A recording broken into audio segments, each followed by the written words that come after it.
Hello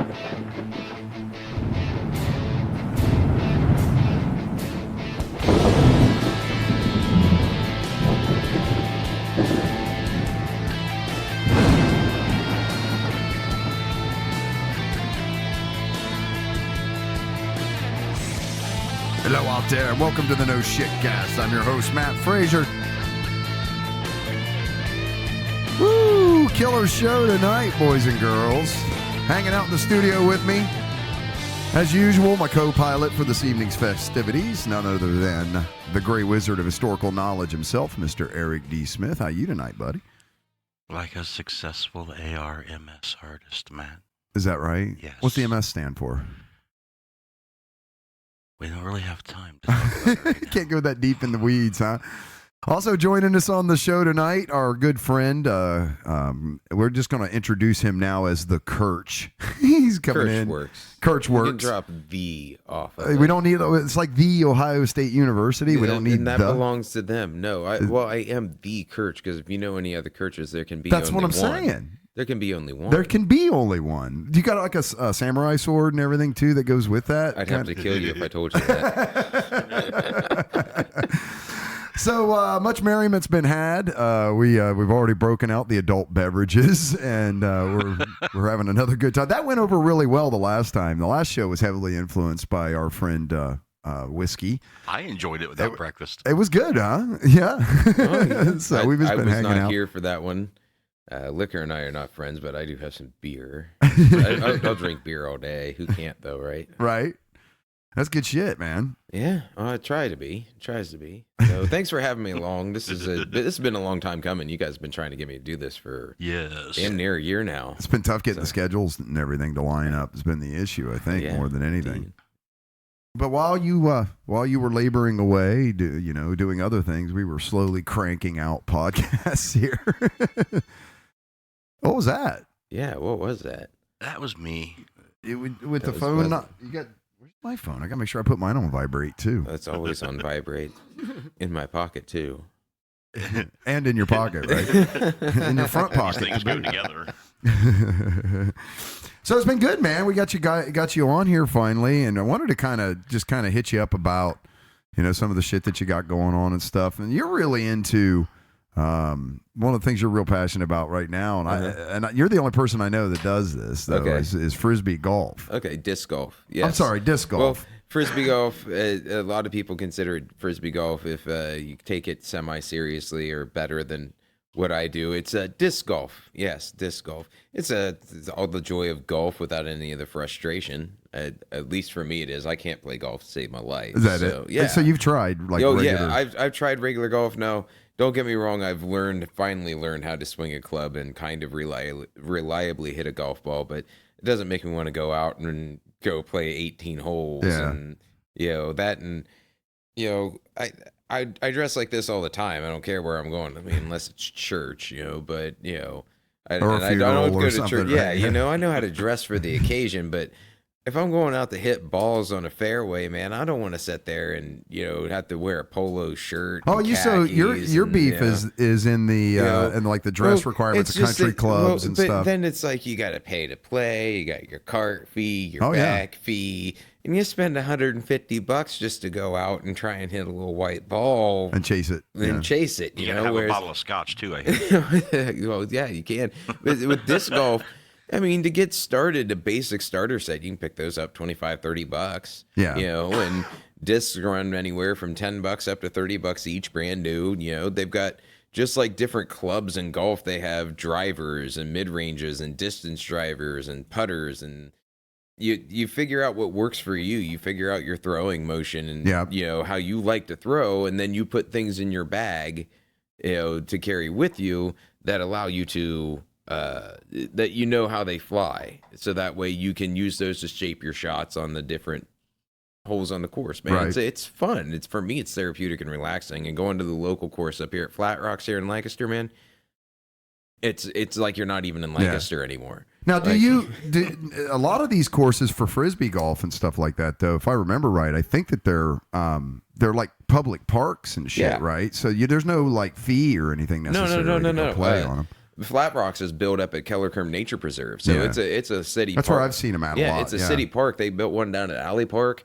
They're still working on that course. Hocking Hills just opened one down at the state park. Yeah. Down at Whispering Cave, opened up here about a month ago. It's a beautiful course out there. Right. I mean, if you're an outdoors kind of person, you like hiking, then it's a great activity. Get kids into it. I'm teaching my 14-year-old son. My 16-year-old, 17-year-old nephews are going out once a week with me and throwing at the local course, and they're getting into it. They're buying their own discs and stuff. That's part of it's actually on our tags. I'm part of the local disc golf alliance, Lancaster Disc Golf Alliance here in town. And you pay $20 for a year, but you get a little tag that you hang on your bag. So when you go out and play with other guys in the group, those are kind of like the trophies you pass back and forth. Highest score takes highest tag, so on and so forth. And then at the end of the year, we do the brag tag. But it says on this year's tag, it says grow the sport. Right. And so that's all I'm trying to do. So it's really a kind of a fan supported sort of thing, right? It's taken off. Or the fans are the ones helping grow it. People that are already doing it are promoting it. And it's a very rapidly growing sport too, because people have come to find out that it's fun to do. Yeah. Go on a nice hike and just. I mean, there's private courses out there. Most are built in parks and stuff. So, drinking is exactly condoned there, but it certainly doesn't stop people from, brown paper bag popping a couple tall boys or something like that in their disc golf bag and having a couple beers out on the course or whatnot, and bring your own vice and go out and have fun. I go out and throw. Another thing about disc golf is there's no such thing as an off season. Now you're not going to see now. There's some crazies that might go out and do it. Not myself, but when it's single digit temperatures below zero wind chills, no, you're not catching me outside and that. But if it's high 20s and into the 30s and stuff, even the 40s, you can outside, still go out and do it. Oh yeah, just bundle up. You could even do it in the snow and stuff. It'd be a lot. You're less likely to lose your ball like you would in golf. Once you hit it into a snowbank, it's gone. Like I have a few white discs in my bag because of course you want to have bright colors, things you can see in the grass, so you can find them in the tall grass and bushes and stuff. But you can't throw the white ones in the winter. That's when you pull out the green discs that you can't throw over the summer. But you can throw glow rounds. I played one glow round. This was like at night kind of thing. Yeah, that makes sense. The OSU up at the university, they have 18-hole course that goes around parking lots. So you get all this ambient light for the parking lot that kind of lights up the course. Right. But they sell glow tape and they sell glow discs, and there's a special kind of black light that you use, and it like charges them up, and so it charges them up, and you can watch the flight path and where they fly and stuff like that. It's like a tracer, dude. The first time that course at OSU, first time I ever played it was that glow round. So I played it at night and I shot even par. No shit. Yeah. So it was. So you think it's easier at night then? It's probably no. Oh hell no. No. Okay. Sun shines on a dog's ass every once in a while. You know what I'm saying? Like, I was out having fun with some friends. It was kind of a last minute decision. Had a night off work, and I'm kind of glad that I did it. Yeah. I mean, it's something that I want to go out and do again. But again, it's just whenever the opportunity arises. It's I strongly suggest just going out and trying it. Yeah. Can you throw a frisbee? Me? Yeah. I can. Anybody can throw one. I just don't know if I could throw one straight. Well, that's the thing. And it's not, because there's definitely a technique to doing it. If you've ever tried one at the beach or whatever, it's not the easiest thing. It's easy to throw at a short distance, but the further away you throw it, it gets exponentially harder to be accurate. Oh, indeed. And that's where I was saying about put the discs in your bag that fly for you, because by throwing style, the way I release them, it would make certain discs fly off, to the right. And I'm like, wait a minute, it's not supposed to do that. What's going on here? But then I found the disc that by my natural throwing style, I was like, oh, hey, now it's flying straight and going where I want it to go. And so this is one of those kind of things where you sort of groove a swing like you would in golf, but exactly. you groove a throw, yeah, and then you sort of build your clubs around what works for you best naturally. But in this case, it's discs. You just find the ones that sort of work. Now, there's probably a lot of room for innovation inside of that, as far as like different designs of discs. I mean, are there limitations to the sanctioned ones you can use? The max weight is 180 grams. I don't think there's a minimum weight though. But, to be out there throwing drones. Yeah, but it's land in the basket. It's 180 grams. There's only certain materials like you can't have wooden discs. For some reason, I don't know why that is, but like even like hard to get like you get a marker that you can put down on the ground to mark your spot and everything. Even those can't be wood. So wow, I wonder what that's all about. But like there's certain materials you can make them out of, and the different types of plastic actually make a difference as to how the discs will fly and things. Like a lot of companies have like a base plastic, and then they have the X plastic, and then there's the mega plastic, and I mean, like each plastic actually helps control the disc stability in some ways, and you can have an X plastic disc and then a pro plastic disc of the same disc, but the numbers on them are different just because they're different plastics, and one of them's more stable than the other. So it's you do got to take that into consideration. And being a part of the local group here just in the past couple of years, I've met so many guys that have taught me a lot more. I used to be just a real casual player, maybe go out and play once a month. Now I'm playing once, if not twice, 3 times a week. No shit, huh? It really keeps you active then. It does, but it's good for me. I mean, I'm not as physically How far active. do you think you walk like normally on a course? Flat Rocks, I believe if you complete the entire course, it's about 2.5 miles. That's not bad, man. I mean, so for that too, and you're in nature, all the pluses to playing golf are still there, but probably not the crowds that you have to deal with. Well, yeah, and I mean, it depends on the day. Like, especially like Flat Rocks, they hold events throughout the week. Doubles events, singles events, and things of that nature. And so, if you go out during one of those events when they've got the groups out on the course, if you're trying to play a casual round, you may get stuck behind a group or two. But there's lots of courses around the area. I mean, you'd be surprised at the number of courses that there are within an hour's drive of Lancaster, and that's Central Ohio period. Oh yeah, just Central Ohio period. I mean, I've been up the course at Hoover Dam. There's a 27-hole course up there. Like the Hoover Dam in Las Vegas, kind of Hoover Dam? No, in Columbus. Oh, okay, yeah. Up in I think it's like Westerville or something like that. But they've got a huge 27-hole course up there. It's beautiful. Huh? Again, the course they just opened up down at Whispering Cave, down near Old Man's Cave at Hocking Hills. Beautiful course, very technical, long course, but it's through the woods and the hills. And that's a really good point, because that's one of the big rubs with like commercial golf courses and stuff is because you're playing a ball off the ground. Yeah, the fairways and the and all of this have to be meticulously maintained. There's a lot of fertilizers and chemicals that go into doing that. So golf courses, for a lot of people, have an issue with them because they have like a big environmental impact. Yeah, but this doesn't have that issue because if it's if you can walk through there, it's good enough, right? Yeah. I mean, and some courses, a lot of people just go out, they'll cut a few trees down in the way and everything and make the lane that you're supposed to try and throw through, but they don't clear any of the side stuff out. And so they just leave that to the traffic as it comes through. And sometimes like I've seen playing like at Flat Rocks, I can remember 10 years or so ago when I first got introduced to Frisbee golf myself up there, how much it's changed, the bushes that are gone, the trails that are there now that weren't there before. And that's just all because of the common traffic. And some courses leave it to where it's, hey, we'll just let the traffic, wear down the course and everything. Right. Whereas down at Whispering Cave, they didn't do a lot of clearing out, but they made sure that it was going to be travel safe for people. They left certain trees in play. Like I remember the first time I went down there and played, I actually got to play around down there with Joel, guy who I believe designed and also built the course down there that just opened a month ago. And one of the holes, I had a beautiful straight-looking drive. I'm like, yeah, it's going. And bam, right smack into the one tree that was out in the center. And he looked at me and said, I left that there for a reason. Because it's why. the perfect line. Yeah. It really was the perfect line to try and like just straight at the hole. Oh, man, it's such a beautiful course down there. Even if you don't enjoy playing Frisbee golf or if you've never played it, just going down there and walking that course and that's got to be almost 3.5-4 mile hike. Yeah, up and down hills and everything. through the woods.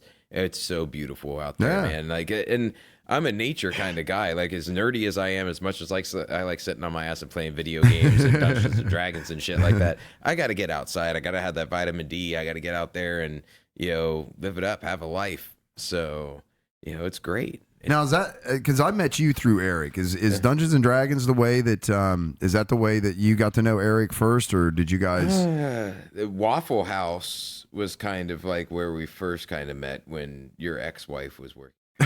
Yeah. And then right after my ex-wife and I split at Donna Kim's wedding is when we actually like first sat down and really started talking and stuff like that. And then we just kind of started hanging out. Yeah. He invited me over to come just sit down and talk like this. And, and it's been just a regular thing ever since, man. We just started hanging out. Yep. And now, if anybody, obviously you were very easy to talk to on a microphone. Generally, it takes us half an hour to 45 minutes to warm people up, but you're just like jumping right in. Now, there's a reason for that, right? You've got some experience. Yes, it's because we threatened him. Oh no, no. Listen, fucker. When the mic is on, you perform. We just want you to sign the papers. Exactly. There's actually a better explanation. Dance. But no, yes, I've been on the radio before. I did go to broadcasting school. Radio and voiceover were kind of introduced to me at a younger age. My dad was on the radio station here in Lancaster, Z103, the old oldies radio station. Wow, I didn't know that. Yeah, he did a morning show on Sundays with another guy, and I remember hanging out up there. It was always kind of like a hidden passion of mine. So I went to broadcasting school and led to a morning show job and kind of like a production assistant job, and it was fun for a couple of years, but there was no money to be had. Well, that's kind of what I wanted, because here you are sitting now on a podcast. Yeah. You've been to broadcast school, so you've been able to sort of professionally live through what's happening here with secular radio. Is that that's the right term, right? I like it. Secular radio, mainstream radio. Mainstream radio. Yes, it's the airwaves. It's become very automated, very programmed, right? Yes. They're sort of taking the human element out of it. Thank you, the age of the internet and technology. I mean, like, but I mean, they did movies in the 70s about the same thing happening when it was the switch over from AM to FM. The movie FM. I mean, right? It's just. So you think this is just sort of the next evolution in how all this is going to play out? But I mean, it is the evolution of how this is all going to play out. It's the evolution of the release of information. It's the evolution of this is what we want. We want the public to understand and what we want the public to know. And money talks. It's right. I mean, it's like anything. The industry is all about money anymore. But the people who actually do it, the higher ups are all about the bottom line. So how can you cut out the guy that's actually it's straight on the business air? now? I mean, most. Well, I guess it kind of always was, but it's even very more so. unedited. Yeah, but I mean, most stations are set up now to where they can pay a guy 2 days, 4 hours each day to go sit in a booth and record a week's worth of on-air time that makes it sound like he's on the air every day from 6 o'clock in the evening to 11 o'clock at night, and he's introducing every song perfectly on time and giving this update or that update. And there's the girl doing the weather who actually just plugged that in that afternoon to make it sound accurate and this and that and everything else. And they pay employees. They pay a total of 5 people as far as employees to do all the voiceover work and everything for the on-air work, 30 hours, total for, throughout the week for them to come in. And then they've got an office person that they got to pay full time to answer the phone. And they also do the billing work and stuff. And there's maybe a couple. Well, there's a lot in the marketing and advertising side of it too. And then right? you've got your marketers and your advertisers who are out there selling ads and everything like that. And they get paid the commission and everything like that. And they'd rather pay money for good salespeople to come in and sell ads than maybe to pay quality talent to come in to man the airwaves. The old school radio, Wolfman Jack, stuff like that, even clear up through the 90s before we're talking about iconic radio DJs that used to not even iconic radio DJs, but I mean even just local radio DJs. I mean you can think back to just Susie Wad. Yeah. Who doesn't remember Susie Wad from this era? It's Friday. Those were the people we grew up listening to on the radio to introduce the songs that we wanted to hear, that played our requests and stuff.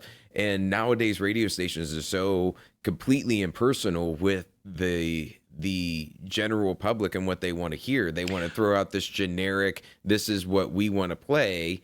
And requests have gone downhill. It's just, I noticed they do just the opposite too sometimes, but to overkill, like they'll have like a show that features personalities, and it's just a time slot. It's not really a DJ that you get familiar with and know. It's like two people that they have doing a show for 2 hours or something. You know what I mean? Yeah, and that's your morning sort of show. That's morning. That's more of your morning show, but I'm talking about even in that aspect. I don't know. Hey, call me old fashioned. I like music in the mornings. I don't want to hear. It's good to hear funny stories and laugh and joke and talk and everything like that. But when I get up in the morning and I'm trying to get ready for work, it's usually the afternoon for me, the schedule I keep. But still, when I get up, I want to hear music. Right. I want to get moving. But I remember growing up as a kid with Z103 in town. Like, I knew they had a request line. They had a phone number. Yeah, what's happened with that? Like request lines and stuff. Then if they're pre-recording everything, that's got to be harder. Well, that's just it. There is no such thing as a request line. You used to hear it all the time. Call us on the request line, and 654 win. Whatever Mm-hmm. the phone number was. It was usually something catchy, and get some requests going, and say your name in this. Hey, this one's for so and so listening out in Amanda, and this one's for so and so in Baltimore, and it's like, here's some Elvis. They don't do that anymore because there's so many people to please. It's the age of information that we live in. I mean, do you think though that it was hastened in any part by like the emergence of the shock jocks, the guy like the Bubba the Love Sponges, and the people that would do these really over the top sort of inflammatory It became shows? about the personalities and what they could market. If you've got a personality and you've got a successful show that people are actually listening to, then they'll pay you the big bucks, but it takes a long time to be able to get yourself in that position. I mean, you're talking about morning show jocks in a major market, that are going to, I don't know how much they actually make. I've never seen contracts, but they sign contracts to be there for a certain amount of time.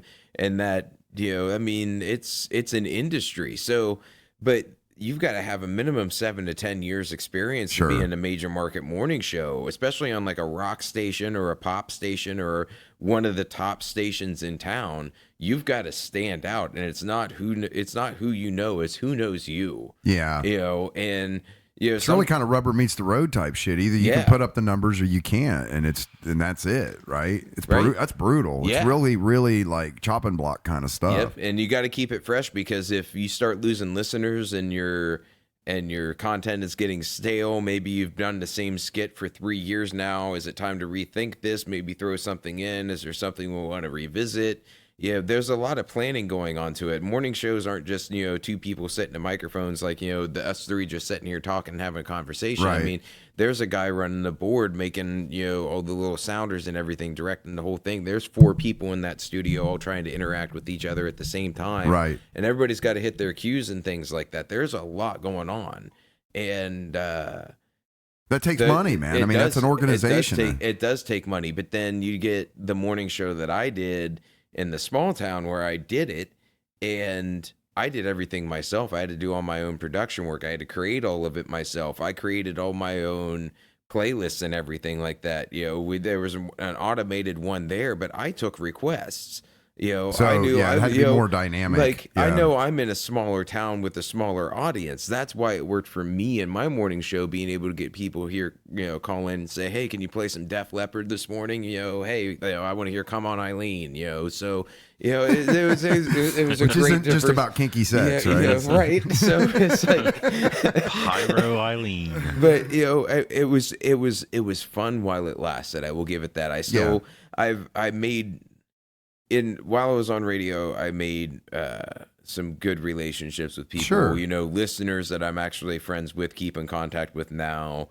that are, still just say, hey, Jimmy, we missed you in the morning and everything like that. It's kind of humbling, that people, that was a part of my life that people remember. Well, you became a and part of their life in a sense, exactly. too, every And morning. I made the impact on those people, Right. So it's like, hey, it was just another, time in my life. I got to meet some really cool and interesting people to keep up with in their lives and everything. And, it was fun, man. So, speaking on a microphone is Kind of your thing. Yeah, you can do it. It is natural to me. And also being a musician, being on, having been on stage and stuff. Because you've played in performing. bands and stuff for sure. So, it's like, this is, this is just fun being able to sit down and hang out with you guys and just, chill in your basement, man. Well, there's no FCC moderators here. There's none of that. Cues to hit and marks to be on. Not promoting anything but ourselves. Question authority. Think for yourselves. Yes. Do your homework. I used to have those. I had the confetti from when I went and seen Roger Waters. They dropped confetti from the ceiling, and they all said resist. I got them here somewhere. I just scooped a bunch of them up and jammed them in my pocket. So let me ask you this: as somebody that's kind of gone through this now and has through the professional side of this whole genre and everything, and seeing it transition sort of into this digital age. I mean, where do you see this all going? Or where do you feel like you think it's all going? I truly feel that. I mean, is radio going to have a place 10 years from now, or is that just going to be kind of one of them things that tells you the news and the weather? And with the way that, we will always have local stations because it's tied into the National Weather Service and the emergency broadcast system. It's the simplest form of communication that we can have. Besides telegraph. Yeah. But even then, you need the dedicated lines to be. Someone's got to translate it and tell you. Exactly. But think about that though. It's like that when you speak in tongues too. Was it 160 years ago? 160 years ago, the fastest way to send something by communication was a telegraph. Okay, 160 years ago. What technology that we have now in another 160 years is going to be completely dead technology that we don't rely on anymore.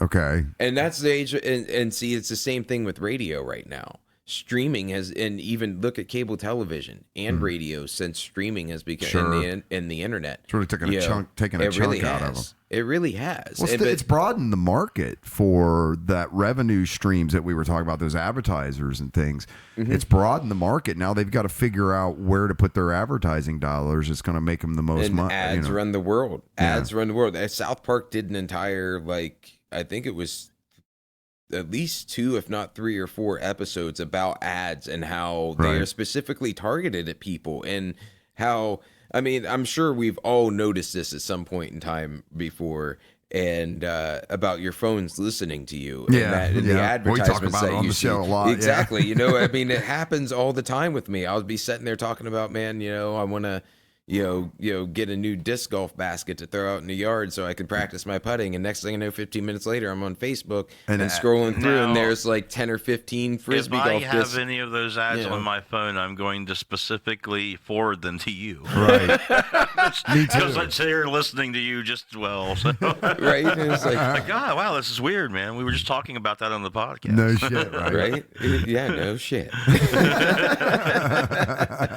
Yeah, and my phone now that I work at Allstate thinks that I'm interested in insurance, constantly. Yeah, because I'm referencing browsers with that occasionally. You know what I mean, for various reasons, and now I get a lot of email and ads that's geared toward that. It's a little confused. It doesn't bother me. The ads don't bother me. I like to be targeted by them. And generally, you actually find it a utility. Yeah, you like I do. It. Yeah, I will watch the ads because they're all really geared toward me because I'm really open with the AI about what I'm interested in. And then sometimes it's funny though when it messes exactly up. The opposite. I know. Sometimes it will mess up, and I'm like, you almost had it right there, but I was just talking about that. I wasn't really shopping for that, but thanks, I appreciate it.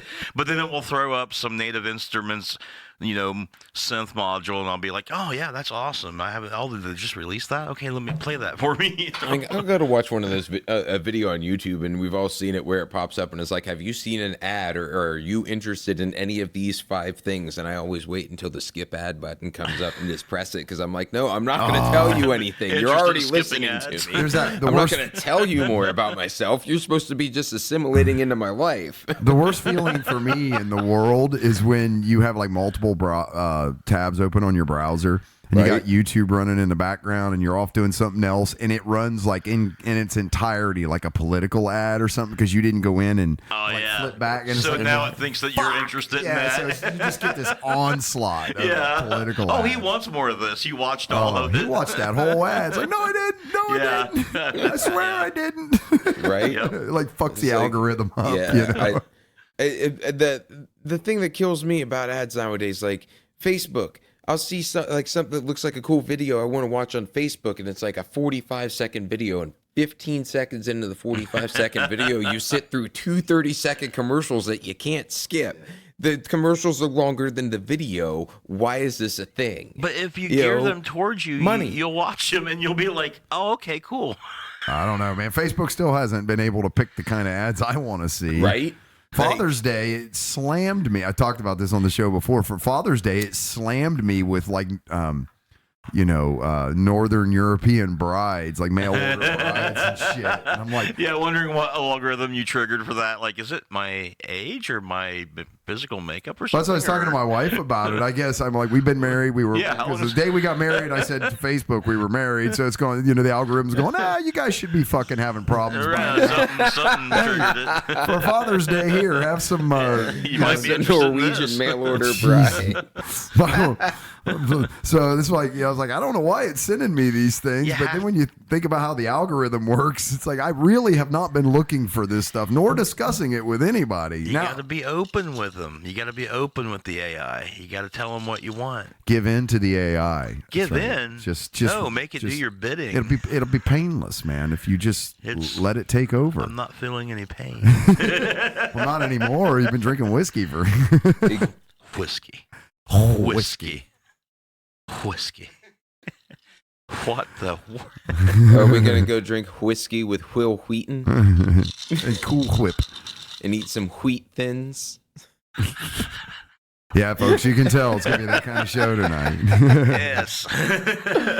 Whatever point we were making has been obliterated. Quick question. Yeah, go ahead. What's the difference between a garbanzo bean and a chickpea? I don't know that I could pick either one of those things out without a box that had a label that told me what they were. Okay. So I'm going to have to go with I don't know. The names? No, I've never had a garbanzo bean on my face. I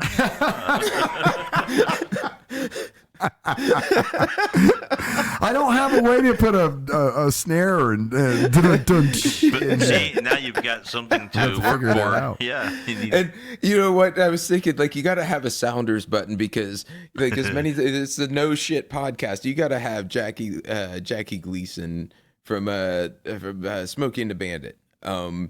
He's like, Daddy, the top come off. No shit. I'm going to have to sample that out. Exactly. I didn't even think about that. Junior, when we get home, remind me to punch your mama in the mouth. No way that you could come from my loins. Well, I love about that is when he says mouth, it's like mouth. M-O-U-F. Mouth. When I get home, first thing I'm going to do is punch your mama right in the mouth. Yeah, I probably have the line wrong. No, Smokey and the Bandit's my favorite movie. Yeah. So just random. It's a classic, man. It's a total classic, no doubt. Yes, indeed. But yeah, I don't even know where I was going with that, man. This is great. You get to that point and it's like, all right, conversation. What's the next topic? Right, exactly. Well, and we do have news topics of some sort. Yeah, we do. And then we're also, I wanted to talk to you guys about, because we were going to talk a little bit about doing this project that we've been considering doing, which is a new show or sort of a new, at least a new derivative, but it's going to be specifically about what? This really interesting sort of game and material that was put out by a well-known game designer that has been sort of mothballed, but you have specific access to certain information and things where you could go ahead and explain this. Just a lot of people had suggested maybe that I did a podcast or a video on YouTube of character generation for the game. And so, I mean, what we're talking about here is a game called Dangerous Journeys. Yeah. Oh wow, okay. And it's Hell yeah. it's one of the last role playing games that Gary Gygax ever made, right? Yeah. Yeah, I mean, people have access to it and stuff, but there's a lot of parts to it that maybe some people don't have access to. And I've had a lot of people that's asked about, you know, how do you make up a heroic persona? And so I thought about doing that. I mean, you know, It's a process, man. It really is. And it's a fun process. and not everybody probably would do it the way I would do it. I mean, it's not like a definitive way to do it or anything like that. It's just the way that I do it. So the idea here, though, is to give people a Kickstarter if they want to pursue this and learn about this. Now, he called it the Cadillac of role playing games. Yeah. Did he not? Yeah. So this was like his magnum opus in a sense. I believe he felt that that's what it was. He seemed to make those kind of statements and stuff. A lot of people say that it was just hype and stuff, but that's in retrospect of seeing the game not function appropriately or not being able to make it function appropriately. There's an interesting backstory here about how when this was there was lawsuits, there was all kinds of things that sort of went on under the covers or behind the scenes, I guess, that this thing was actually released and then retracted from the market, right? Yeah, they released it, and GDW released it, and immediately was being sued by TSR for copyright infringement, and so a legal battle ensued, and it drained the pocketbooks of a lot of people, and essentially they settled out of court for an undisclosed amount of money, and you know, Gygax and whoever got that money, and then TSR got the rights to the game, and they essentially asked for it to be taken off the shelf and, you know, stockpiled the rest of it in their warehouse, and they were eventually bought out by Wizards of the Coast on their high of buying Richard Garfield's Magic the Gathering, and that was sweeping the land, and so they had enough money to buy TSR and when they were having money issues, and so they inherited the game, and then later on David Atkinson sold Wizards of the Coast to Hasbro, so now they own it, and they're not really interested in licensing it out or doing anything with it. Yeah, it's just sort of a dead asset for them right now. Just sets in a warehouse, literally, right? Yeah, I mean, there's some, you know, you can kind of take that in two ways, I guess. You can look at that as, well, there's no support for this game, and it's obscure, and it's difficult to work with to some degree because of various reasons that are not intrinsic to the game design of itself. Or you can look at that as a playground that not many people have access to that you can take and do whatever you want to do with because there isn't any official product or anything like that. You can really make it your own. Well, this seems like it should be a movie, doesn't it? Like the final game of the Okay, so being a tabletop gamer myself, like, you identify characters and character development and how possibly Dungeons and Dragons or even the Dangerous Journey system led to character development in like superhero movies or something of that nature. You know, the Dangerous Journey system it's adapted not only for like a fantasy world like Dungeons and Dragons, sword swinging and sword and sorcery kind of stuff. Yeah, exactly. But you could go futuristic with it, is my understanding, where you could be in a future system. It's a multi-genre system. Yeah. Okay. So I mean, but it has a very discernible learning curve. As somebody who sat down and created, a few different characters with Eric in this game, and actually sat down and played the game too, and gotten an understanding of how the mechanics of the game work. It's a very, very difficult tabletop game to understand how to play, but once you figure it out and you work with your game master and the guy who's leading it, but that's the problem. You got to find people that actually know how this game system works. And then to Eric's point, it was when it was released, it was kind of incomplete, right? There were pieces of it missing, and because it was rushed to market or something. Yeah, you can always tell if somebody's actually actively playing it, because if they are, they're going to give out accomplishment points to their players for it's just like getting experience in D&D, right? Yeah. Okay. And if any of those players want to gain steep in a Hika generating knowledge skill area, whether it has People are associated going, what castings the or not. fuck is he talking about? Right I mean, I don't know any other way to say it, Yeah. but I mean, Casters. but the way Magic users, right? Kind of thing. Yes. But to do it, there's a special process that they have to go through. They have to make rolls.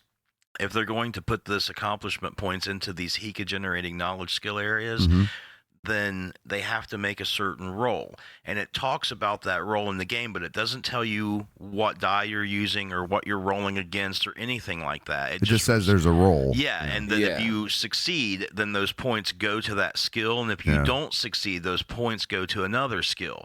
So what they're really saying is it's really hard to actually increase your Hika generating knowledge skill areas, right? But it doesn't tell you how.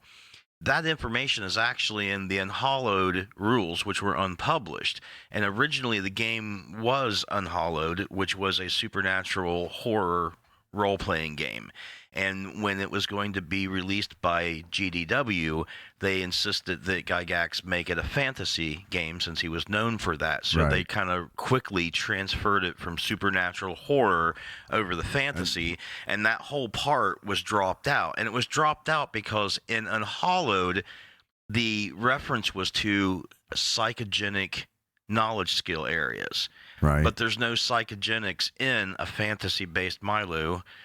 There's only Hika engendered powers. And so when he told the editors that there was no psychogenics, they just took that section out. But really what it should have said, instead of psychogenics, it should have said Hika generating knowledge skill areas, because that's what it would have been. And that's all in like Mythos. magic stuff kind of thing. Yeah. It's like saying psychic powers versus magic. So they had it in there, but I think they left it out because he told them there's no psychic powers in a fantasy game. It would be magic.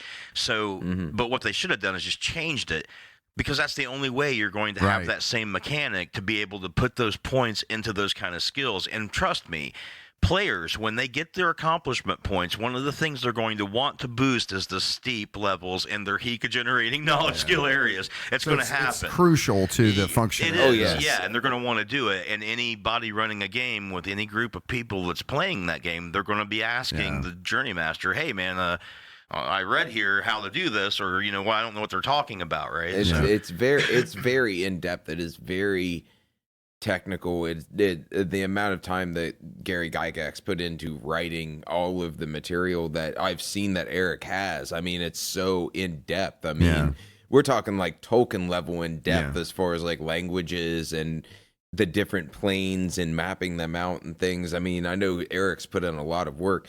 There's even Facebook pages too. Eric added me to it, and it's how I keep up with some of the knowledge of the game. That guys, is the one guy from Finland, I think you said? Yeah, Lars, he's from Denmark. Yeah, from Denmark, and people around the world who have discovered this game who keep in touch with each other and on Facebook and share like, hey, I have, it says in this section of this book this about this. What is, I have a question about this. People wanting to start running games and things of that nature, and thanks to people like Eric who have discovered this game and want to share. You got to be You got to be pretty hardcore though. I had the best accolades I had ever received in a nerd geeky way.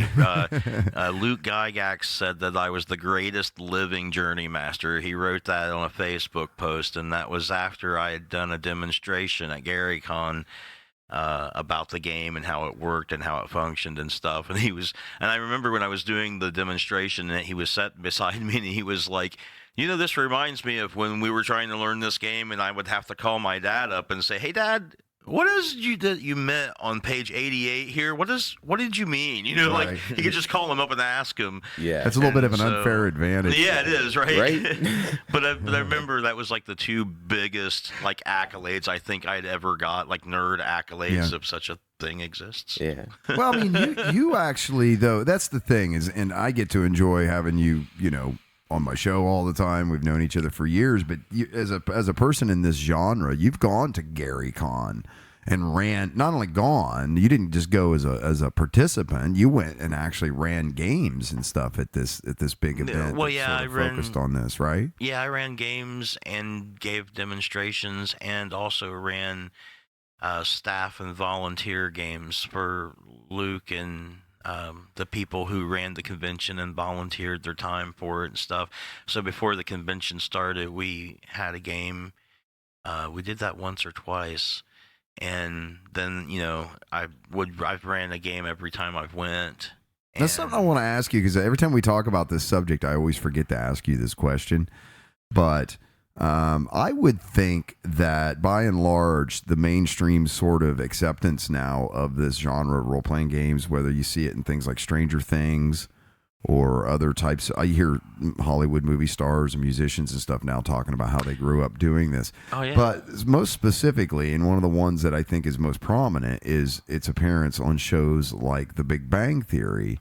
However, you don't actually see that necessarily as a net positive thing, right? Or you felt that they were sort of taking the genre in like as a parody. Well, right? that would be the Big Bang Theory show specifically. Just that specifically. Yeah, okay. yeah, and it wasn't their portrayal of D&D, but I did use that as an example of why I felt the way I felt about the show. Yeah, I know, because you don't really ever watch it much either. I've seen like 2 episodes in their entirety. Well, we've had long conversations about how you feel about comedy and stuff. Yeah, like that, yeah. See, it's an unfair question. That's a whole nother thing. Yeah, because my coworker was asking me about that today. She was asking me about if I liked some comedy show or something, and I was like, I haven't seen it, not really. And I said, but to be fair, it's got nothing against that particular show. I just don't really. Well, watch we sort comedy. of figured out that what you really don't like is derivative comedy. No scripted comedy. Yeah. No, nothing that's planned. But there's some stand-up shows I've showed you that you really enjoyed.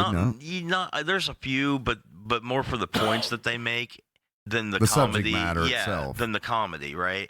I mean, because I don't even like scripted comedy when it comes to stand-up comedians. I would rather have improv, like Whose Line Is It Anyway? Oh, yeah. Indeed. Yeah. That was one of the best shows ever on television. Yeah.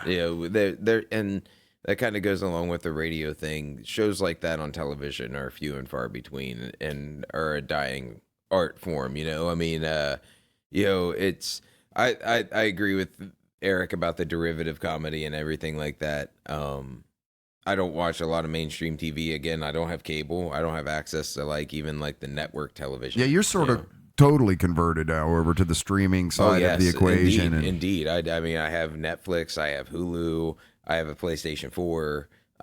You pay for a PlayStation Network account, your PS Plus account, and every month there's 2 games that are free. You just claim them to your library, and as long as you're paying for that PS Plus account, you have access to those and can play those. Last month they had a huge sale, and I got Skyrim for dirt cheap and all the DLCs for it. Let's see, they had a bundle of Borderlands games that I got for free. I mean, it's just streaming is great because Hulu. The only reason I have Hulu is for Rick and Morty. I'm not gonna lie. I mean, you're not watching The Inhumans? No, I haven't. I haven't discovered that one. I haven't discovered anything. No, I have first season. I haven't discovered anything else on Hulu besides Rick and Morty. It's the only reason that I got it was to watch it, and that's I'm currently rewatching it right now. Netflix, on the other hand, there's so many of my favorite shows on there. Breaking Bad, Sons of Anarchy is on there. 2 of my all-time favorite series are on there. My favorite anime series are on there. Full Metal Alchemist Brotherhood is on there. Death Note. How do we ever go back to the world of scheduled programming when everything is just on demand? We don't. Man? Yeah, I mean, you can go back to scheduled programming. I mean, you still see it on network television, ABC, NBC, CBS, Fox, so on and so forth. They still have their shows that their sitcoms and things like that, and there's still some shows out there.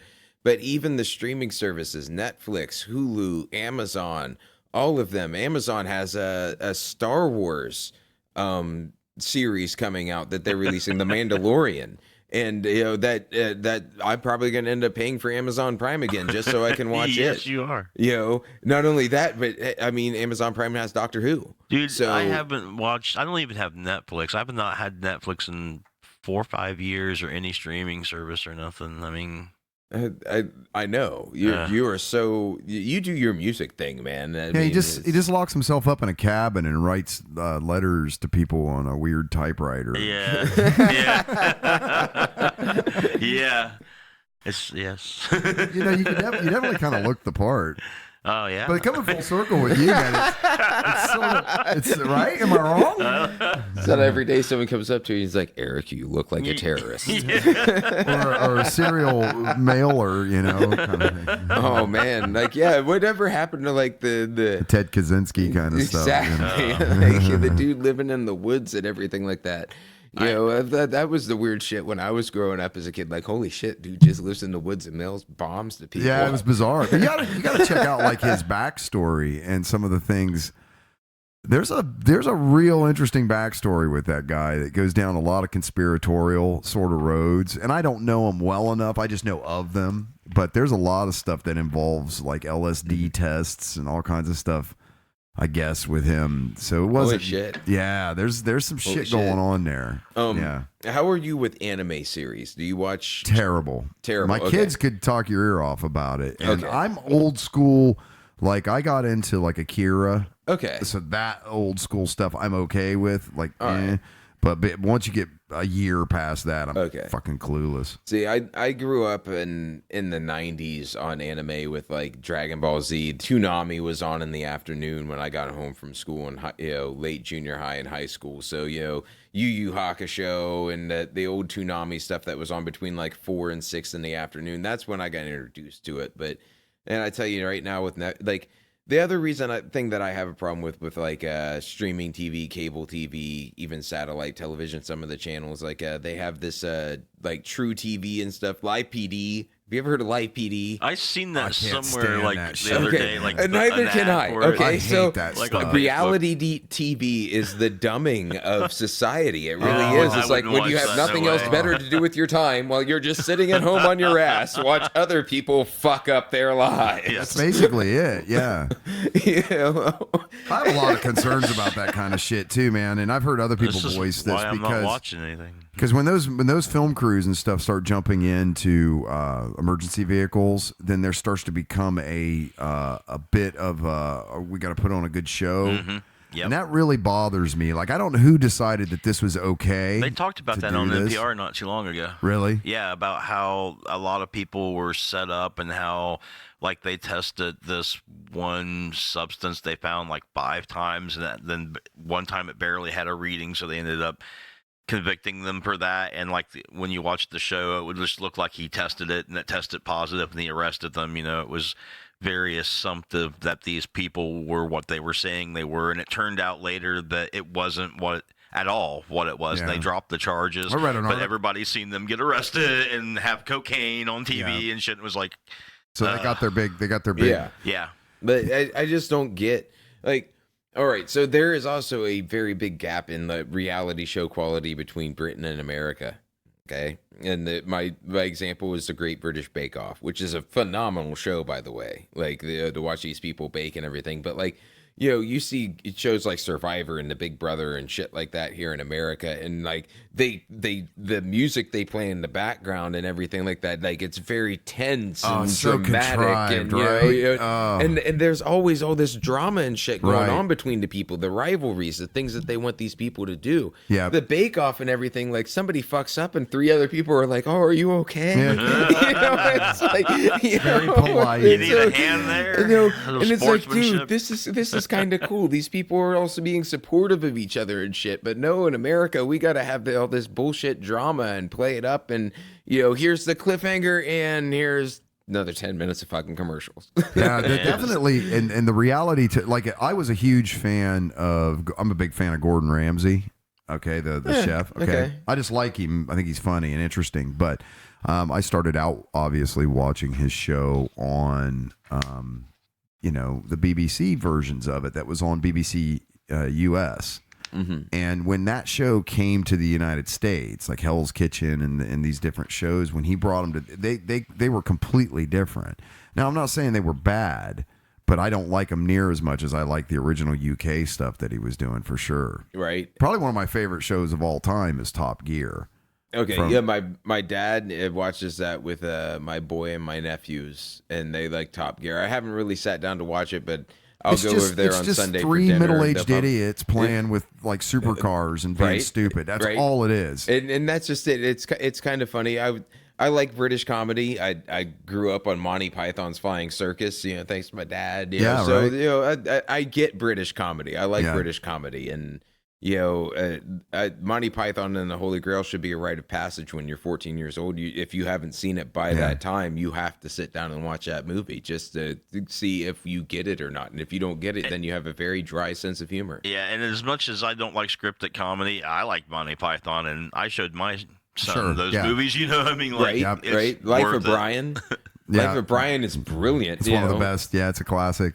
So, but it just. You cannot. It's impossible almost. And we've had guests on the show that have talked about the decline of Western civilization sort of idea. But you got to go back some decades to find a sitcom that's intelligently written, that's provocative, but also funny. And I'm talking about like going back to like the Archie Bunker days, the Jeffersons. These were different. Today, it's like one step above fart humor, and it's so playing to the lowest common denominator. There's nothing thought provoking about it at all. Well, I agree with you there to an extent because again, Rick and Morty. I'm sure that's a notable exception. I would say South Park is probably an exception. And I haven't watched the past few seasons of South Park. I do understand it's on Hulu. I just haven't sat down to watch it yet. I kind of it was about the time that we got our current president that I quit watching South Park just because I didn't want to. I know they it's just too much. It's not even that it's too much, but it's like I kind of got away from the political influences and stuff. I took it a little too seriously there for a second, and so it's like I kind of tend to be a little bit not tight-lipped about my political preferences anymore, and so on and so forth. But like Rick and Morty, man, that is a very, very well executed and superbly written show. Definitely, it's one. I like it too. Oh my god, dude. I catch it at night. I've watched the entire series. I actually follow like fan theories and things like that. If I get it really into a show that's currently, oh man, you're down the wormhole hard. Oh yeah. I was the same way with Game of Thrones, and then we were all disappointed. Hey, I didn't watch the last two seasons. I wasn't disappointed with anything. Not yet, anyway. Not anyways, yes. Tell me, let's talk about that, because I got to be honest with you. I was not and disappointed with the ending. I was, it. but I get wasn't. why everybody was, and and I didn't see when she burned. Wait, are you guys just going to talk in front of me when I just said that I haven't seen the last two seasons? Spoiler. Thanks, guys. Alert. No, go ahead. I'm just joking. Well, we were planning on it. No, go ahead. Spoiler alert. I've heard it anyway. I've heard lots of people talk about it. Okay, so and then I'm in your boat, Matt. I was happy with how it ended overall, yes, but it wasn't Game of Thrones, and there were too many open-ended storylines. Well, they definitely rushed it, man. There's no doubt that they could have done two full more seasons and finished up some of those other storylines. Indeed. And it's not even just the rush storylines and everything like that. It's just how rushed it all felt. And I'm sorry, Game of Thrones is not dramatic, drawn out, 4-minute fucking long death scenes, okay? It's not. The Red Wedding was a fucking brutal slaughter. Ned Stark's death was just no fuck every one of you watching right now. Yeah, right. It was, This is happening, Who did not see Jon Snow stabbing her at that fucking point? Who didn't know it was coming? Right. And they drew it out. It's like, this is not Game of fucking Thrones. It's not. This is dramatic bullshit. Drama for drama's sake. You weren't let down necessarily by the story arc. You're let down, you're saying, then kind of by the execution of the story arc. Well, yes. And, okay. The other thing that most people were completely pissed off about was, Daenerys Targaryen going batshit crazy, and I'm just gonna burn every fucking I thing loved to every the minute ground. of it, man. Okay. I get it. I totally get it. I didn't understand it at first because I'm thinking, okay, cool, yay, they won, it's over. And then she went batshit, and I'm like, okay, well, this is happening too. And Now it's all really right. over. It's so But funny it to me. was Tyrion's dialogue in the final episode when Jon Snow walked into him when they had him in chains and everything before the trial.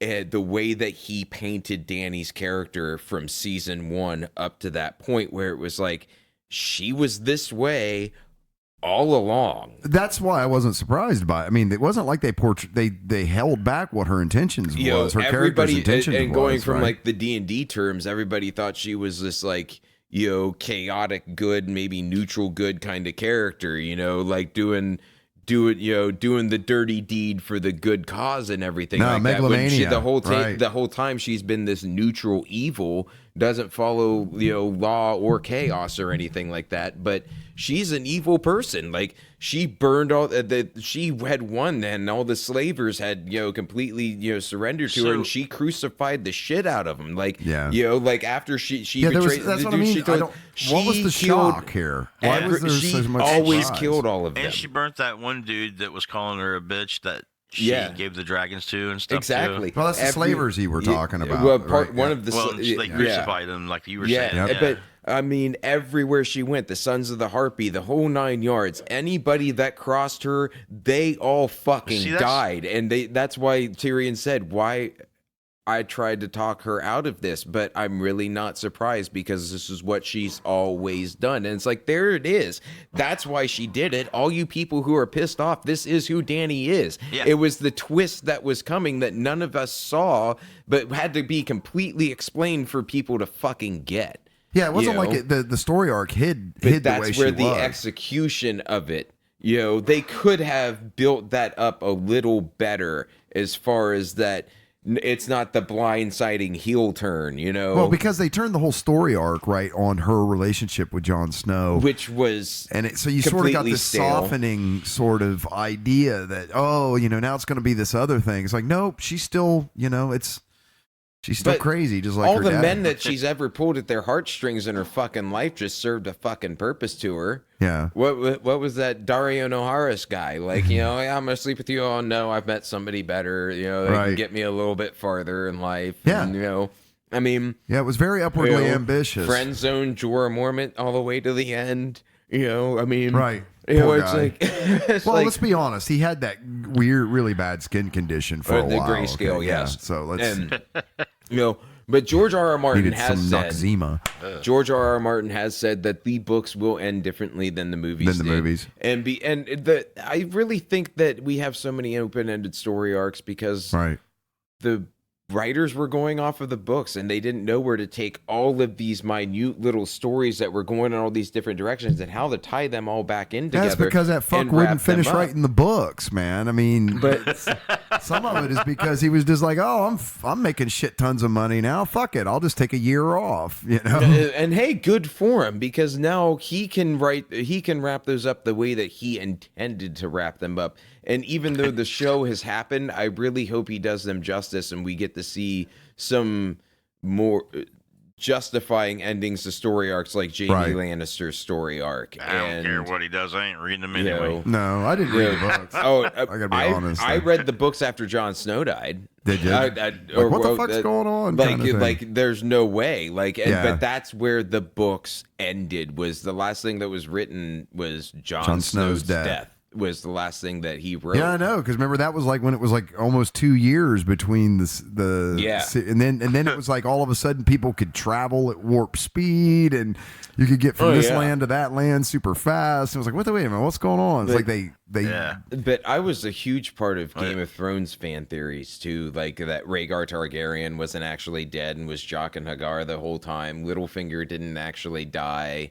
That whole thing that they're all tied in, that the Faceless Men have a whole larger story arc to play. God, in the I wish grand they scheme did. of I things. love that story arc. And that's just it. There was actually a huge fan theory, and is a widely supported fan theory, that Jaqen Nagar was actually Rhaegar Targaryen. Because think about it, why would a faceless man, as notorious as they are, as the trained killers as they are, why would he be locked up in the in the dungeons of the Red Keep? Why would he be traveling as a prisoner going north in the Night's Watch? Unless he put himself there, kind of thing. Exactly. Yeah, I get that. I And totally get that. Yeah. He already knew who Arya Stark was. That Okay. that it is not a boy, it's a girl. He already knew. Like it was Rhaegar Targaryen. That Rhaegar actually had a faceless man stand in for him at the Battle of Ruby's Fjord, where he supposedly fell to Robert Baratheon, and he went off to train to be a faceless man. And he took Arya Stark under his wing, and he also helped create the chaos and everything and start the whole thing. And I think that would be a great way to wrap it up, because there was rumored that they were going to do a flashback to Robert's rebellion on the last season, and they didn't do it. And I was kind of disappointed in that, but I was disappointed by the whole season. And that could be a super interesting spinoff, because I know there's a bunch of conjecture about where's Arya going, west. Where whatever, farther west than until the maps run out.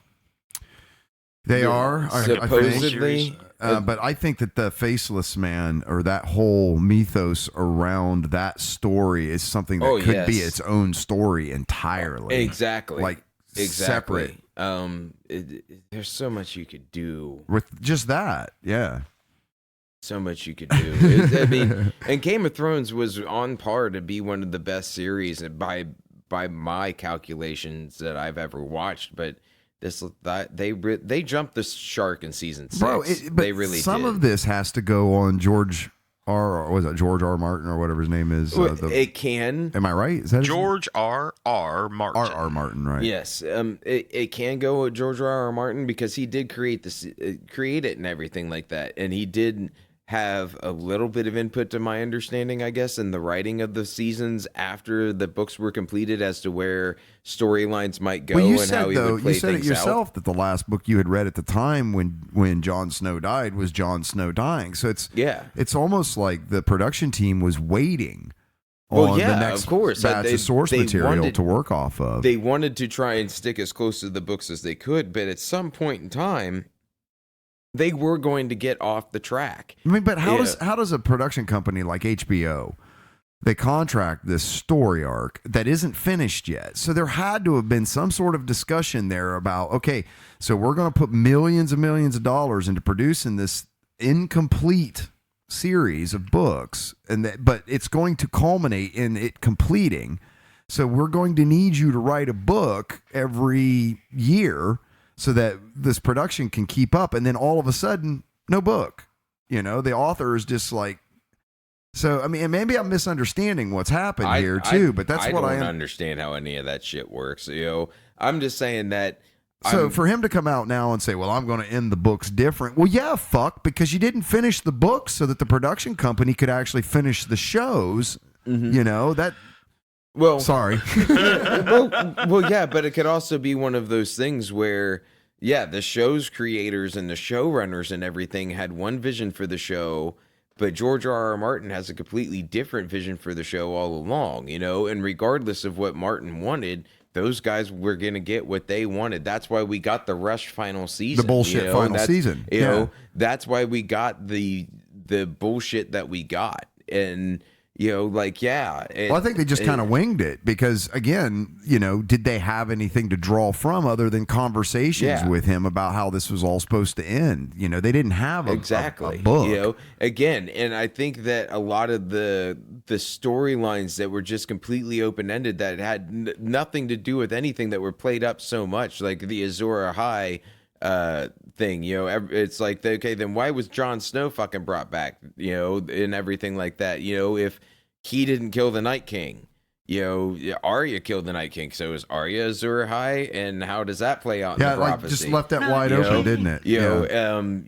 What about, the faceless men, if they're truly, these where the trained fuck were assassins they during the whole invasion? Well, they would play the true neutral thing, but, they don't let people just leave. You don't think that Arya is going to have to answer or something? They should have popped up maybe in the last season. To There's conjecture hello, too, right? That she's going to get a spinoff. But I think the actress has already said she's not doing it. Yeah. And Maisie Williams says she's trying to retire the character. She does, and I think that's smart. Like, for these people who made their living off doing this, that they don't want to get typecast as those characters. They want to be able to branch out and stuff. I mean, especially like Kit Harington is just he's done all right, and so has she played Daenerys. I can't think of her name right now. She's done very well. She was in Solo. Emilia Clarke, right? Yeah. She was in Solo, which I thought was very well done. Oh, I love Solo. I love Solo. I know some people panned it, but I was like, man, that's right in the wheelhouse. That was perfect. I finally watched episode 8, The Last Jedi. I finally watched it in Solo. Watched them in the same day. I was able to get them down, and I love Solo. I thought it was great. The Kessel. They finally understood. Did the Kessel run and everything. It is a unit. It's like and I have not cared for the movies. Any other than the original 3 episodes 4, 5, and 6. Everything else in that story arc, I thought has been just shitty, the Skywalker saga, all that kind of stuff. But the Rogue One, Solo, I thought those were very well done. I really liked those. The in betweens, the filler stories and the backstories from the original trilogy. It's when they get the original character story arcs involved. It's like, oh, this is stupid. What is this? What is going on here? Now that Disney is doing all of these too, they could do one that would be the creme de la creme, the icing on the cake for Star Wars nerds everywhere, and do a Yoda movie. I mean, Yoda was like CGI almost like totally 1,000 years old, however old he was during when he was trained Skywalker. Like, where did Yoda's origin come from? Like, they could do an entire probably trilogy based off of Yoda starting out being a young Jedi and different. There's tons of story arcs in there. Sure. He's like the Doctor Who of the Star Wars universe. He lived for fucking ever. Well, tell me I don't know a lot about the Mandalorian. What's that? What's the origin of that? The Mandalorians, that goes back to there was the game on it was for the original Xbox. I had it on PC, the Knights of the Old Republic.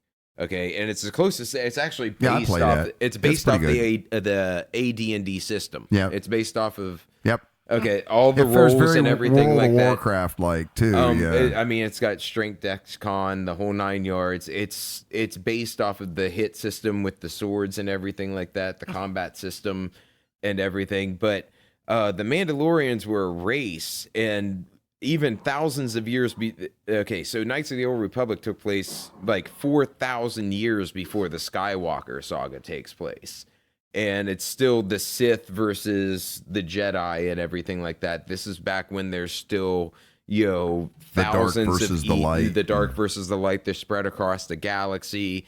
And it was truly one of those, you started off and created your character, and the decisions that you made throughout the game determined whether or not you were light side or dark side, the way that you interacted with people and things like that. So you could even try and play the true neutral and play the gray Jedi and try and keep a balance or something like that.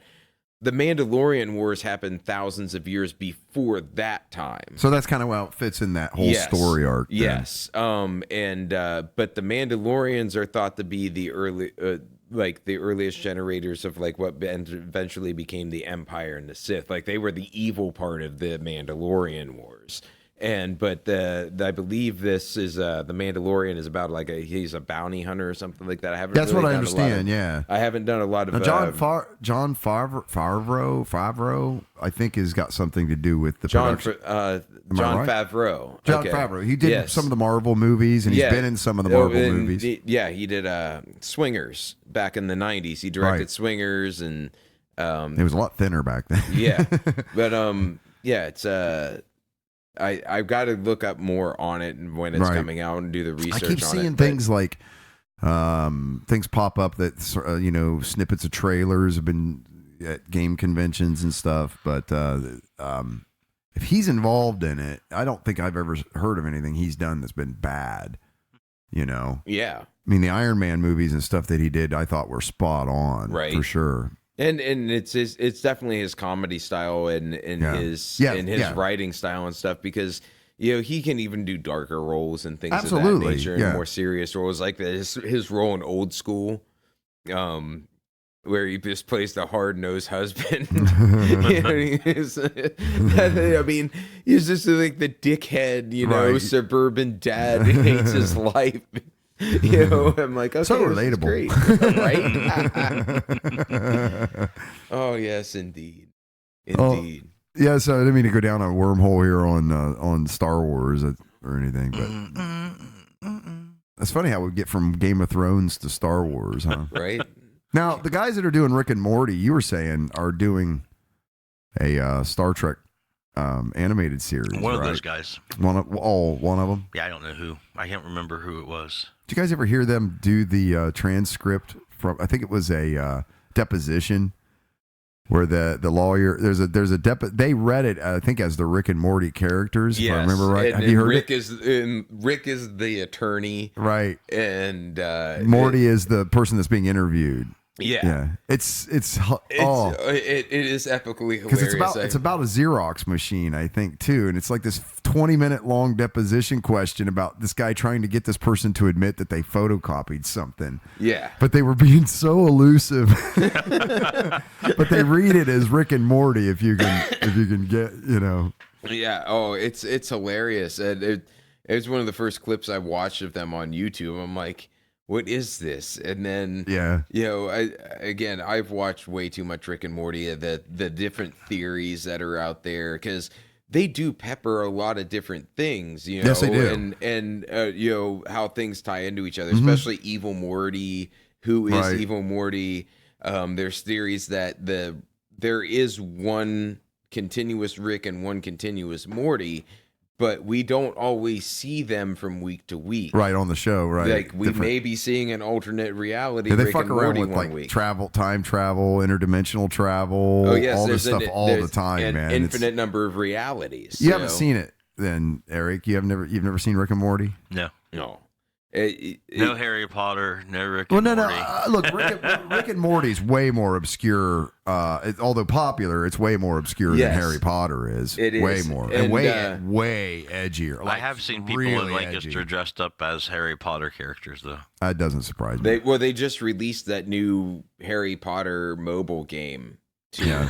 I talked about that. It's like Pokemon Go. It's like Pokemon Go, yeah. No thanks. Well, while you're talking about it, this town actually has like a Harry Potter event. I think once a year, where people, and it's on Main Street and stuff, and all the shops and everything deck all of the halls, the decor and everything out as Harry Potter stuff. They make it a great big deal. There's like events at the library. Yeah, it's nuts. I didn't know about it either. My wife actually turned me on to it not too long ago. I was like, "What the fuck?" That must have been when I seen them. I seen a lot of people dressed up. I thought it was like, I don't know. Yeah, that's what it's from. I'm kind of with Eric on the whole Harry Potter thing. I've never read the books. I've seen all of the movies once. I've watched the movie series once, and to sum it up, it's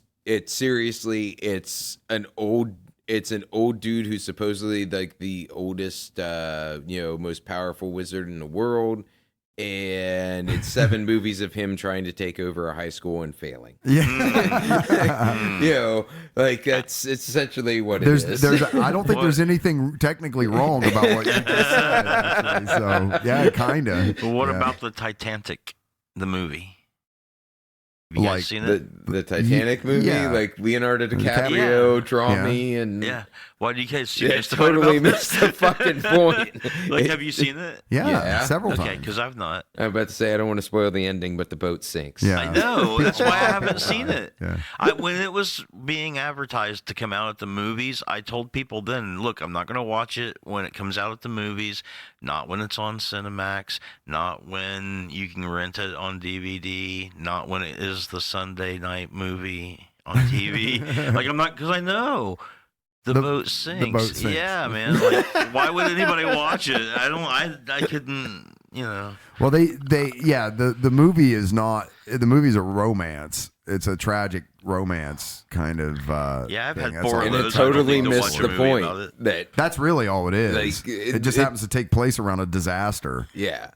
Yeah. See, I've had 4 of those. I don't need to watch a movie on it.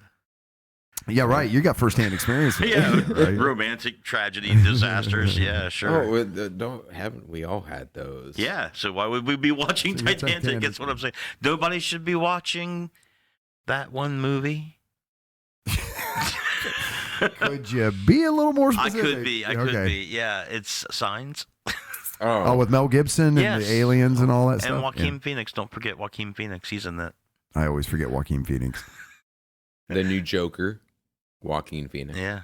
Oh, that's right. Yes. Yeah, every time I see him, I only think of him as Johnny Cash. Can't not do it. Sorry. No, What? the evil guy in Gladiator. That's where I remember him The from. Emperor. Oh, right. Yeah, he was like a smarmy little prick Like- in that. Yeah. Yeah. That's Look, right. you know, we've talked about the improbability of alien life coming to this planet in the past, right? Okay, wait. So he's shifting gears. No, Okay. it's not. It's Okay. because look, if you're gonna travel, I'm just saying, if you're traveling millions of light years across the galaxy to come here, how the hell are you getting stuck in a food cupboard? Like, why can't you get out of the food cupboard? And even if you could get out of that food cupboard, why are you coming to a planet that's 75% water when water is inimical to your existence? Like, if you get some splashed on you, you're just going to die. Like, why did you come here? That was a really weird plot twist in that movie, wasn't it? It was Like, it was- dumb. it was bizarre. Yeah. Right? I mean, it was like, even if you was to kill a human or something like that, it would be like when we kill aliens in the movie Aliens. Like, our blood having so much water content would be like acid to them. Like, Right? it makes no sense, man. Like, it's just like, how did they come all the way in these sophisticated ships that travel faster than light to get here? You know, assuming they're not generational and come to a planet that's almost entirely water. When as soon as it touches them, it and kills get stuck in them. a cupboard. Yeah. Like, oh crap! Look. Oh, they cut my fingers off. Ah. Like what? No equipment. Right? He's really hung up on I'm this just whole. saying, it's like a dumb movie. I thought you were just talking about in general, like why. Like, Well, that's where I first thought he was humans going. haven't had a contact, with another sentient being ever, and it's because, like, have you seen our fucking world that we live in? Like, yeah, I'd leave this train wreck alone too. They should have. They had a bad experience. That cake is still a little gooey in the center. We should probably leave that one in the oven for a while. huh? Right? I'm just not sure if signs are about dumb aliens or Oh, they still have organized religion on that planet. Okay, we'll come back in a few thousand more years. organized. I heard this something that you're always harping about. Not always harping about. I make it sound like you're a pain. But talking about how inevitably every life form evolved past a certain intelligence level is going to learn how to split the atom and harness that energy. I was listening to a podcast the other day where a guy was talking about how, as a species, we have the knowledge now. We basically have godlike power, except for the wisdom. Like, we have many of the like, we can create synthetic life forms now. Like, this is all pretty new shit. Like, recently here within the last 4 or 5 months, and then with the gene editing and all this, we can harness massive amount the power of the atom itself, kind of situation. Yeah. But we have none of the wisdom of a sentient being. So we have all the powers and none of the wisdom of a sentient being, Well, I think that wisdom is always going or a god. I guess I should say, not sentient necessarily, but a god. Yeah, like a godlike wisdom. I think that's always going to be a step ahead no matter what. I mean, no matter where you're at in the development of your wisdom, you're always going to feel like you don't have godlike wisdom. You will always feel like you have godlike power because you can blow the world up. But You would think so. You would think that there would just be this natural governor to that kind of stuff, but I don't know that if what's actually happening proves that out, right? I mean, we still do quite a lot of things and not really sure, because there was a contingent of people when they set the first nuclear weapon off on Bikini Atoll that thought it was going to rip a hole and blow up the whole planet, and they're like, "Fuck it, let's do it, see what happens." Right? Hit the button. Yeah, they thought it would vaporize the atmosphere, but they decided to do it anyway. They did it anyway. They did more math. I mean, in their defense, I suppose. And I know that China recently released monkeys that have genetically modified brains with human DNA in it. I mean, have they not seen Planet of the Apes? No. I don't know. I haven't. I mean, it's going to be bad. I'm just even not, the Roddy McDowell ones, the old ones, like on. I've seen the original. Okay. Planet of the Apes, but all the new ones. I've not seen any of the new ones either. I just wasn't into it. But that's how you get. I mean, come on. That's like. I liked them. I seen them. No, but my point is who thought it was a good idea to put human brain genetics, DNA, or whatever? I know, right? And what the fuck are we doing here? Who thought it's a great idea to go ahead and put intelligence inside of AI in the computers and give us, little pods that we can talk to that can order our groceries for us? But at least that is because it's all code based. At least that is predictable. Do you want Skynet? Because that's how you get Skynet. This is how you get apes and Skynet, man. For Sarah Connor. Are you Sarah Connor? On a couple of shows ago, we were talking about sex robots, and I said, man, that's the way the human race is going to end. People's just going to have sex with robots, and no babies will be born in a couple of generations. We're going to end up like the Gazorpazorpians. Yeah. Because you only got to get past the prime, and then you... There was a movie. What was the movie? It had Sylvester Stallone in it, and Wesley Snipes, where Demolition Man. Demolition Man, where Taco Bell was the it's like 3 seashells. I still haven't figured out how that fucking 3 seashells things work. Right? Well, you just use the seashells. He's like, enhance your comm, John Spartan. I'm done enhancing my comm. My favorite part in that movie was when he comes out of the bathroom, or when he's going to the bathroom. So, and every time you curse, this thing would spit a ticket out at you, right? And so he just there cussing it out, and pulling the tickets out. And he goes, "I'll be right back." Oh yeah, that's a great movie, and that's just it. Like they make great movies now, but can you imagine if they release Blazing Saddles today? They can't. No, that's a movie that cannot be made today. Can't be made today. Like even Coming to America with Eddie Murphy. That movie wouldn't fly over too well today. Are you talking about like the PC culture kind of situation? I mean, and I get it. We need to be more PC and stuff, and I am very, very PC with things. I don't want to piss anybody off, and if I say something that offends you, I truly, don't mean it.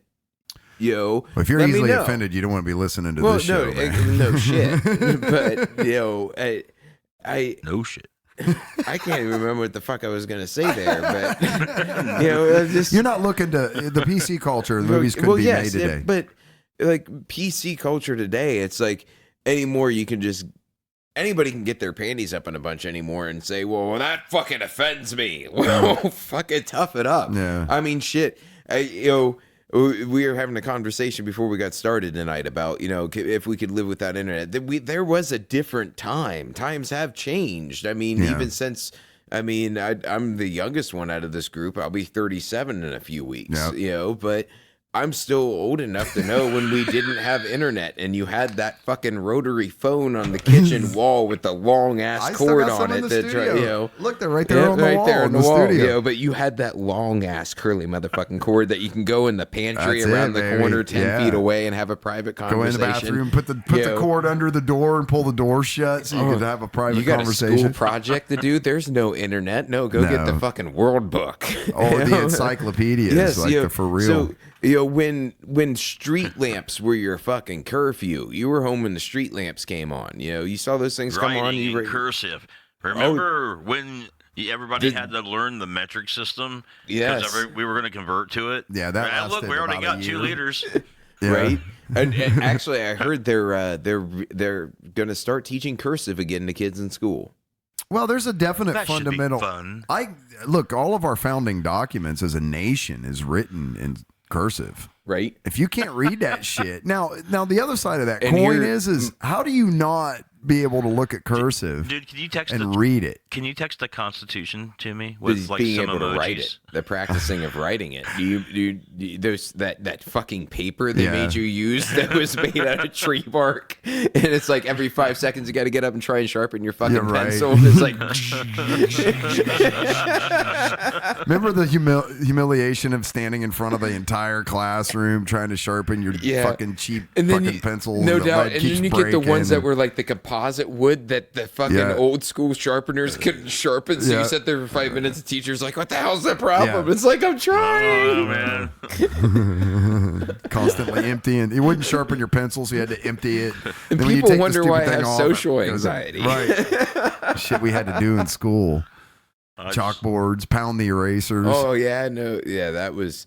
And then you had the again back to handwriting in cursive. The teacher had that fucking contraption. She put the fucking 3 different colored chalk on and made the drag it across the board. And then if you were doing music, she put a bunch more pieces of chalk in it, so it would do an actual music scale. Yeah. And see, like that's what I'm saying. Kids these days, that's dead technology. Yeah, but how does that hurt kids these days? It doesn't hurt them in any way. Go buy a cassette tape.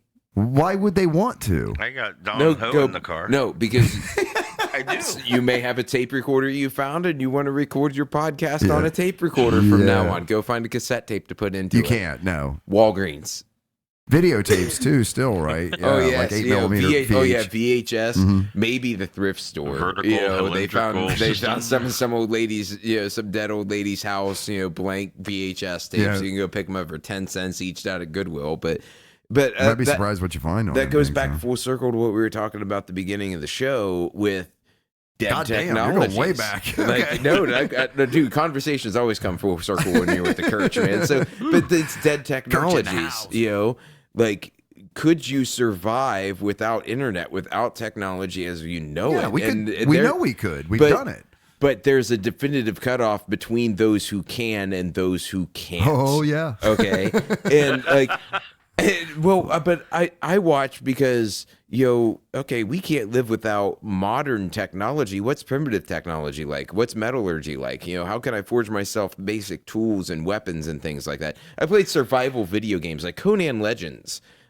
Great example. You wake up naked in the middle of the desert and your goal is to survive while other people are trying to chase you down and kill you. Man, I'm Scottish. That'd be an ugly sunburn for me. So, I'd be walking funny for a while. But I mean, it's kind of like Minecraft for adults because, like, if you create a female character, like her tits are just hanging out, you get to adjust the size of her fucking tits too. So like, you can have like these little, definitely fits in that Conan universe. These small little A cups and everything. Like, look at me, I'm a teenager. Or you can have like the big fucking quadruple E's, out there fucking just bouncing around while you're fucking running and shit. So that's the real allure of the game. It was like Leisure Suit Larry, but it's Leisure Suit it's Minecraft Leisure Suit Larry edition. But you have to go forage and you have to find there's a drinking meter and there's a food meter and there's a heat meter. Are you overheated? How much are you carrying on you? And so on and so forth. And you have to learn how to survive. What was the game we all had to play in school with the wagon train going west? Oregon Trail. Yes. Yeah, everybody got dysentery and died. Yes. Yes, the world's first survival game. Everybody died. Get dysentery and die.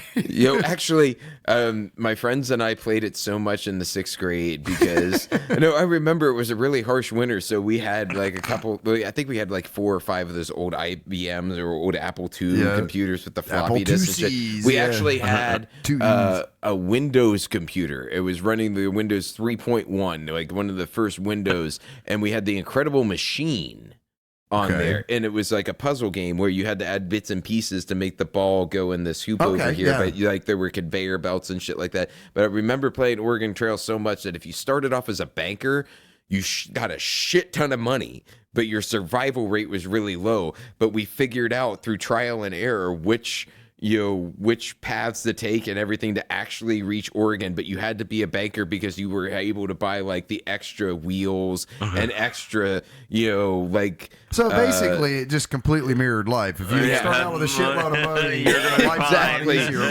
Money, yeah, it makes a whole life a hell of a lot easier. Lesson there in school. But I mean, shit. Even the RPGs that I play, man, like you got to have fucking money to do shit in those games. Yeah. But yeah, man, like. Survival wise, I've been watching blacksmithing videos. Are you like a prepper and shit at this point, or no? Like, if I needed to, I would know how to dig out the ground and put hot coals into the ground to be able to heat up steel or iron or something to make a basic videos weapon on and YouTube, stuff like man. that. Just watching YouTube videos. And have you seen the guys that build they build an entire hut with a heated bed and everything? They just do it out of dirt, mud, and sticks. Oh yeah, yeah. They make a kiln to do ceiling tiles. It's all sped up, so it's all like. They cut a tree down, it's like, and the tree's cut down because they speed I went out and tried it. And it's not that. I watch wood turning videos. I watch wood turning videos. Yeah. Guys taking burl wood and like huge like knotted roots and everything and turning them into vases and bowls and shit. There's a couple guys that take things and use art resin. Where it's it's like 2 shows ago we've been talking about the epoxy resin tables and the stuff that it's amazing stuff. It is. Yeah. It's there's a one I watched the other day. A guy took a disc of pine and made a disc golf disc out of it to see if it would throw. Like he turned it on a lathe and measured it out and everything like that, ground it down and everything, to keep the balance consistent and something like that. It flew. Does it? Yeah, predictably. Well, I mean, it's definitely overstable. I mean, it's just probably because of material and everything like that. It took some hard dives, from what I could tell by the way he was throwing it and things like that. But it flew. It looked like a disc. He polished it down, sanded it down. It had. He used an actual disc to try and get the measurements for it that he wanted and everything like that. But it's like, how to use, like I said, I know how to build a fire. I know I could survive. I mean, at least for a little bit. I mean, I definitely have to find some other people, but yeah. Yeah, man. I know I'll be alive. So, but yeah, man, like. Now, what would precipitate this necessity to have survival skills? Would it just be the internet was out, or is it like Eric's, the rapture for all electronic devices from some solar flare of doom?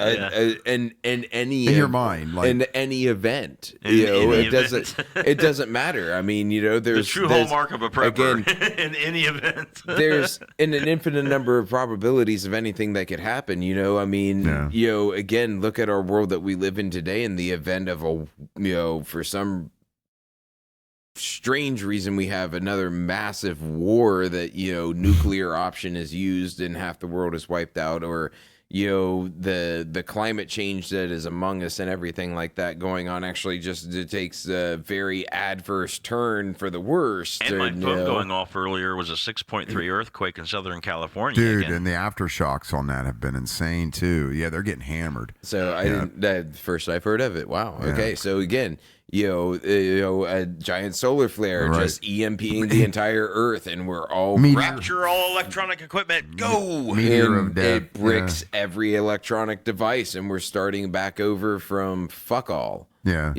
I mean, so don't worry about AIs. Everything that runs and generates our power runs off of power and computerized machinery. We will have to go back and start up and build old steam machines. We have the knowledge of it. There are people out there with the knowledge of it, but we would have to rebuild these old machines and rely on that technology even for a short amount of time just to get back to where we are with technology today. It'll be like camping, but with crazy people. With lots of crazy people. The facilities that manufacture our cell phones, our computers. But I don't see that in and we've witnessed this through 9/11 and all these different types of things that people, especially in the United States, but people in general in times of natural disaster turn into looting, killing murderous mobs. As a matter of fact, we kind of see the exact opposite. We see people sort of communities come together and with support and these kinds of things. I think the paranoia for a lot of this comes from seeing things like riots and how those can indeed. turn so destructive and this kind of stuff. But I don't know that that die is automatically cast if during natural events. It's how it's portrayed. It's definitely how it's presented for sure. Exactly. Absolutely. Yeah. Isn't that just part of selling? To me, it's just like, okay. It's into selling a point of view. Well, I think that I have this theory that human beings work basically binarily. We work like like what we're doing right now. We're having a logical or not so logical discussion necessarily, but we're having this conversation, right? Yeah. But there's a part of our brain that also switches on during times of stress and during times of danger, and I call that your lizard brain, and fear, and these kind of things all sort of reside in that lower brain level, and that because of that, if you can sort of sell that in any way, you connect with people at a very fundamental level that sort of bypasses their logic, their reason, and all this kind of stuff. So basically what I'm getting at is it's good money. It's good for politics. It's good for making movies. It's good for television shows, excite, scare. But I am willing to see. Like, I am willing to truly wish for some sort of a small apocalypse, like a coronal mass ejection or something like that, to see this happen. Just to see what. Yeah, but that's you want to watch Rome burn. A little, but it doesn't have to burn. It could be okay. It could be like you say. We might be better. We are a major natural disaster away from being just completely wiped off the face of the planet. I mean, that seems very gloomy to me. But see, it's going to happen. Like, to are your you point, aware it's not like it hasn't happened before. Exactly, the Yellowstone super caldera. Are you? Oh God, yeah. Okay, yeah. That bitch goes. We got nothing to worry about. We're done. we are all toast. We're all done. And it's actually near its eruption cycle. Like everything east of Yellowstone is pretty much done. Yeah. Yes. Yeah. Well, we're right on the edge of that pretty much done part. But anything in the northern hemisphere, at least for the first, I think they said decade or two before the cloud completely consumes the northern hemisphere, I said mini would have would only have a few short months to make it south of the equator to have a chance of survival because of the winter that it would bring on. Like and after a nuclear winter and then type thing, within 10 to 15, no longer than 20 years, the entire northern hemisphere will be covered by this cloud, and then it will take over the southern hemisphere, and we could be back into another ice age for tens of thousands of years again. That might be good. Isn't that just more reason then to just enjoy the fuck out of life while you have it? Because look, if we sat around and waited around in anticipation, I mean, we might as well wait. Like he's talking about all the time. Like, well, let's just wait for the rapture too while we're at it, right? How many generations of people? It's coming in our time, and indeed, indeed. Again, it may or may not. It could happen. It could happen next. It could happen today. Yeah, but it may not happen for 1,000 years. So long, and thanks for all the fish. Right? I mean, but that's with these things that are geological in geological time. Things happen so slow. Well, I mean, time is just a construct. I mean, I know, Eric, I think I've heard you say something similar to this, that is made up. It's something tangible that humans alone made up. We don't even know if time exists, that the idea of time exists anywhere else in space, because we are only just going off of a unit of measurement, which is one rotation around the sun. We've made that one segment. Well, the way we measure time and is then very we've specific broken that to into separate segments and so on and so forth, down into the months, days, hours, minutes, seconds, so on and so forth, that we've labeled as different segments of time. But we don't know if, in the case of another alien race out there, they may have no concept of time as a...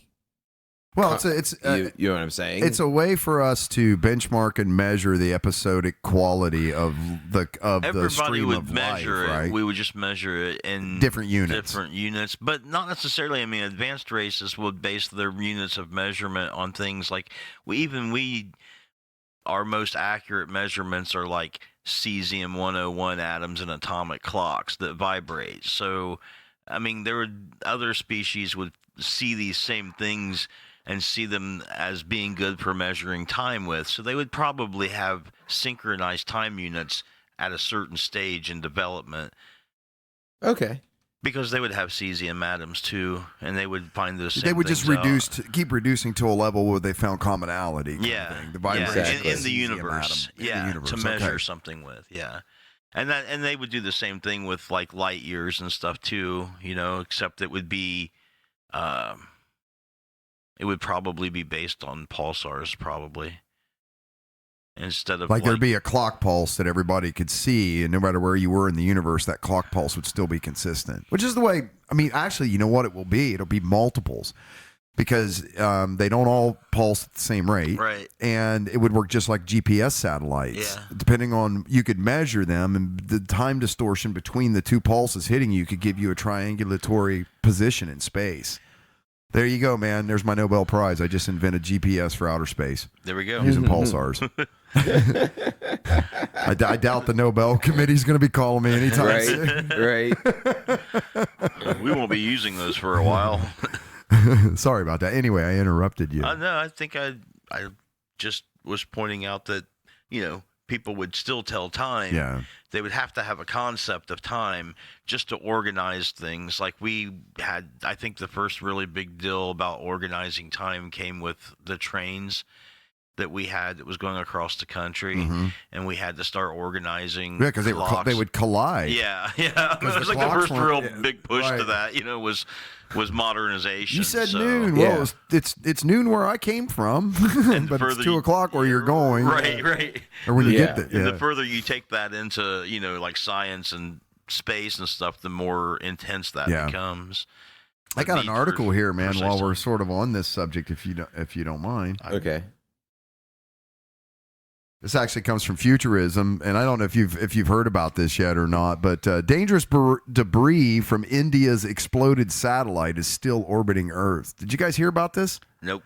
So, Indian authorities shot down a satellite with a missile on March 27th. Oh, Okay. wow. They estimated that the remains of the satellite would decay within 45 days, but that's not quite what's happened. So there's like a shotgun blast of debris from an exploded satellite ripping around the Earth Why right did now. they shoot it? That's a good question. I think they were testing military applications. You Okay, know. that's With a really awesome. expensive satellite. Hey, let's shoot down one of our satellites. 6 weeks later, past the promised date, astronomers from the Harvard Smithsonian Center for Astrophysics are still tracking some 41 debris objects left out of the 400 originally identified in Earth's orbit. And for it to burn up in Earth's atmosphere, it would take at least another year or so, as the Independent reports. I mean, so this is a terrible, terrible, terrible idea, right? To be exploding shit. I mean, obviously space is vast and huge, but the orbit that there's a band around the Earth, and you start blowing things up. You got a bolt ripping through space at like 800 or 900 miles per second, and it hits another satellite. It just goes through it. Now you have even more debris. So you have like these shotgun blasts creating shotgun blasts type effects if this doesn't decay, if this orbit doesn't decay and collapse. And there's already enough trash in dead satellites. I mean, it's bad. It's getting really bad for space travel. And they're putting, I mean, shit. Do you guys remember when we were younger? They put a satellite up. It was like big news. Yeah. Right. They put up like fucking, I swear, like 6 per week now. Right. And it's, other than the shit Elon Musk is doing with SpaceX, it's not like NASA doing it anymore, but. Right. But, other than that, but yeah, it's like they're constantly sticking more shit in space. It's crazy. But yeah, I figured, given the subject matter that we were talking about there, this is a real thing. This happened. So does it say why they shot it, though? The test was done in the lower atmosphere to ensure that there was no space debris. India's Minister of External Affairs wrote on its website, whatever debris that is generated will decay and fall back into Earth within weeks. The controversial missile test was hailed as a big success by India's Prime Minister. India is now a major space power. Yeah.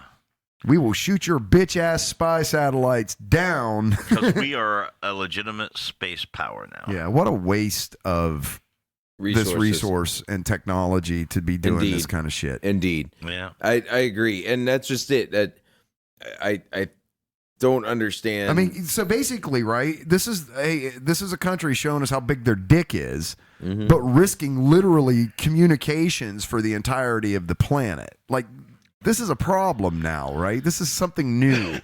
This isn't about borders and rubbing in here, man. This is this is bad stuff. But I'm sorry, go ahead. I interrupted you. Well, I mean, I just think that war and fighting for power constantly on this earth is silly. I mean, we only have that we know. Earth is our only resource as humans. It doesn't matter what the hell our skin color is or where we come from. Why the fuck do we got to keep fighting all the goddamn time? I talked to Eric about this a little bit. There was an article that came out. They have these twins. I don't know if you've heard about. I can't think of the astronauts' names. NASA has these twins. And one of them has spent an elongated period of time in outer space.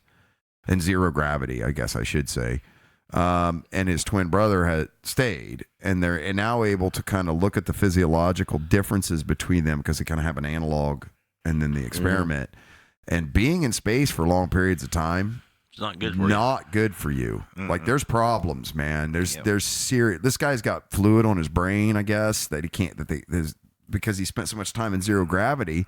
Gravity kind of helps the fluid drain down out of your brain, down your spinal column or whatever. I'm not even claiming to be someone that understands physiology this well, right?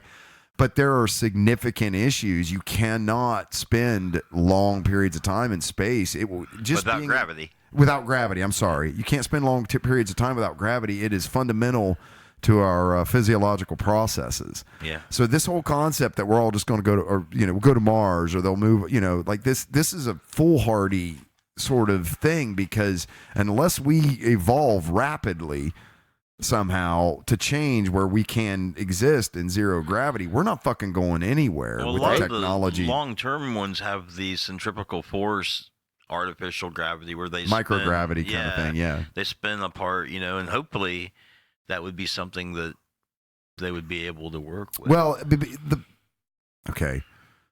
So the issue with that is and I'm not saying material science isn't going to get there. I think it can absolutely get there. But the issue with that is now you have, in a zero atmosphere environment, you have positive atmosphere inside the spacecraft, and a piece of it spins.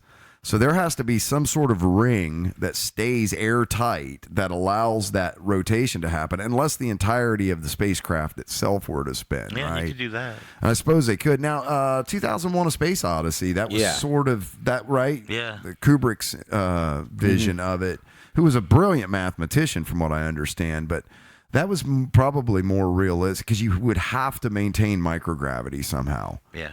Yeah. It's just terrible for you. That's what I mean. There's so many challenges. People think because we take it for granted because they're putting 6 satellites in space like every week or whatever, and we see Elon Musk shooting rockets into space. What people don't kind of grasp is that's one thing to get near Earth orbit, but like even going to the moon is exponentially 100 times more difficult. And then to go past that to another stellar body, in the sense that you're going to take an organic life form and support their life to make that travel, right? You're not just sending an autonomous satellite. Exactly. And the outer space itself is so massively huge. We as humans cannot comprehend how huge it actually is. The distance that it would take for us to get to Mars, the journey at the fastest we could possibly travel without killing ourselves. Yeah, like how many Earth widths is it from the Earth to the moon? It's when you look up in the sky and you see these things, you think you get to sort of get the feeling, oh, it's right there. Yeah, but it's not right there. Like, it's way the fuck out there, right? You know. And it's in itself a small planet. It's a planetoid. It's round. It's huge. As you get closer to it, it's only going to get bigger, and then eventually you're going to stand on it, and holy shit, it's like I'm on a fucking planet. Isn't it funny? The latest thing though is really interesting because we keep hearing a lot now, or I keep hearing a lot, how we're going to go back to the moon. Okay.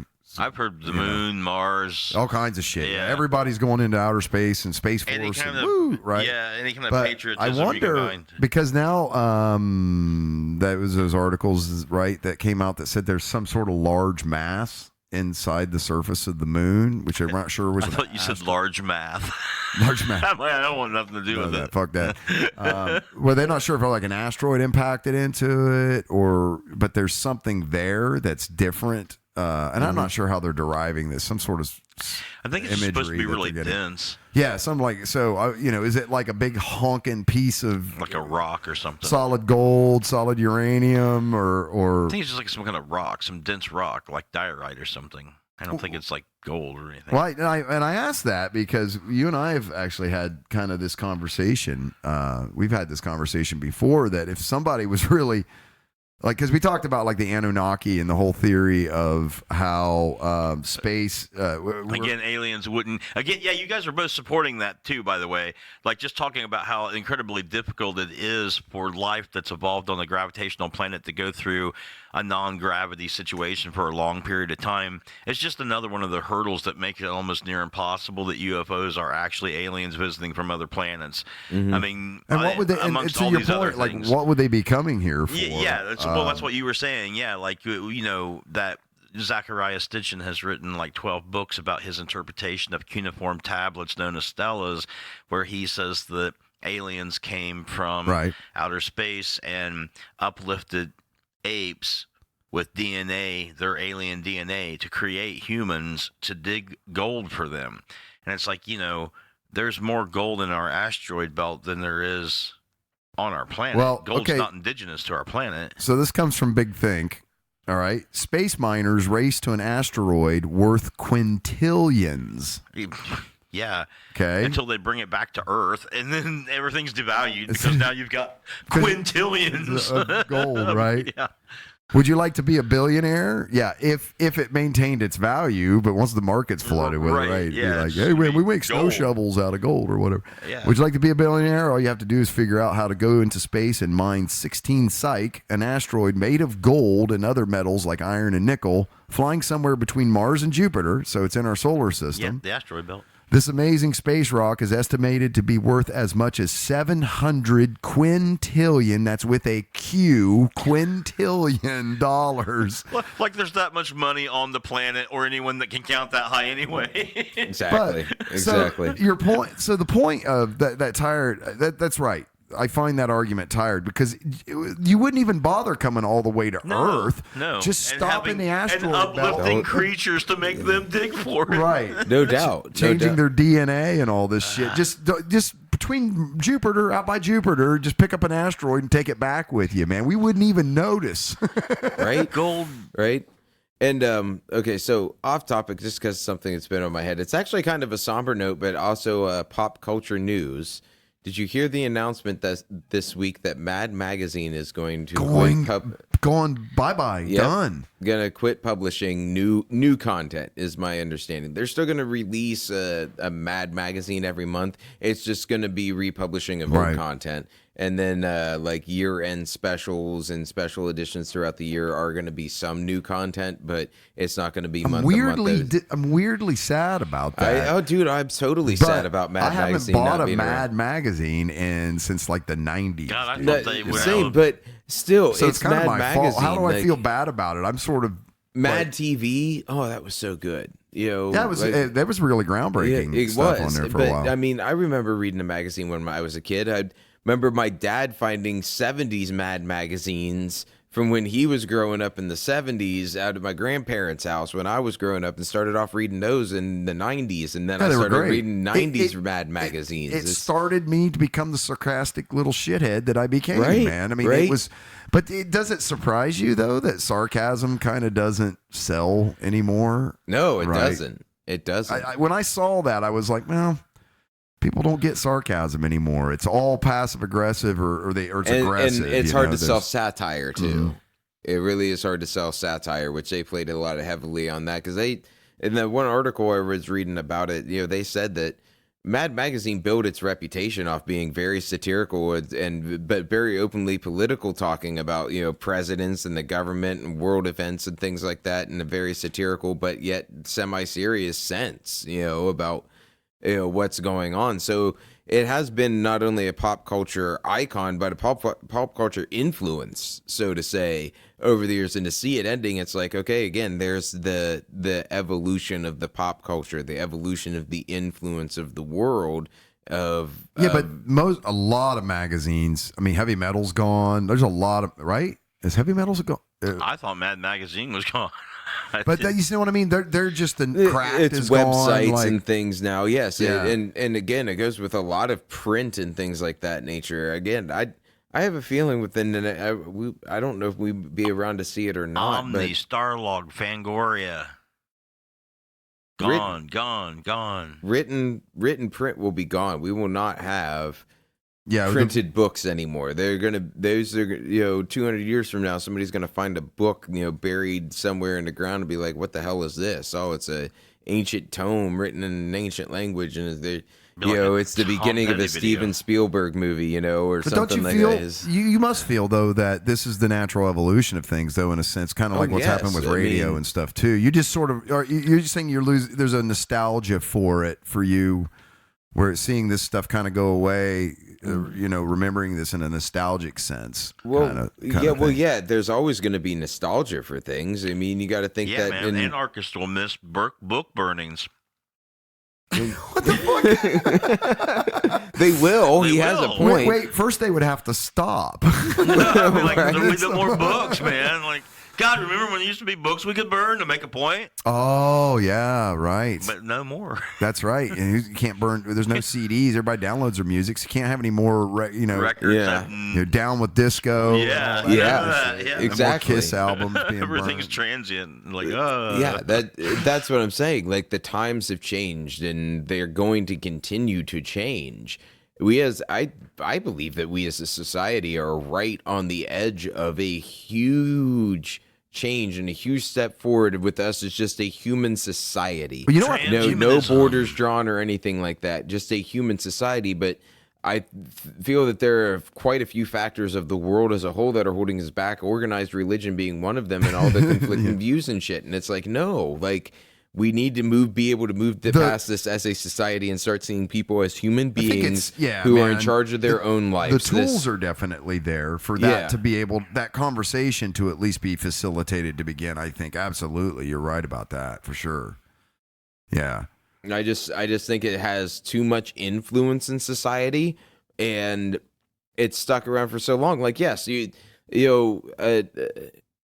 for the most part, the morals, the values that organized religion can teach you how to be just a decent human being and everything like that. Maybe.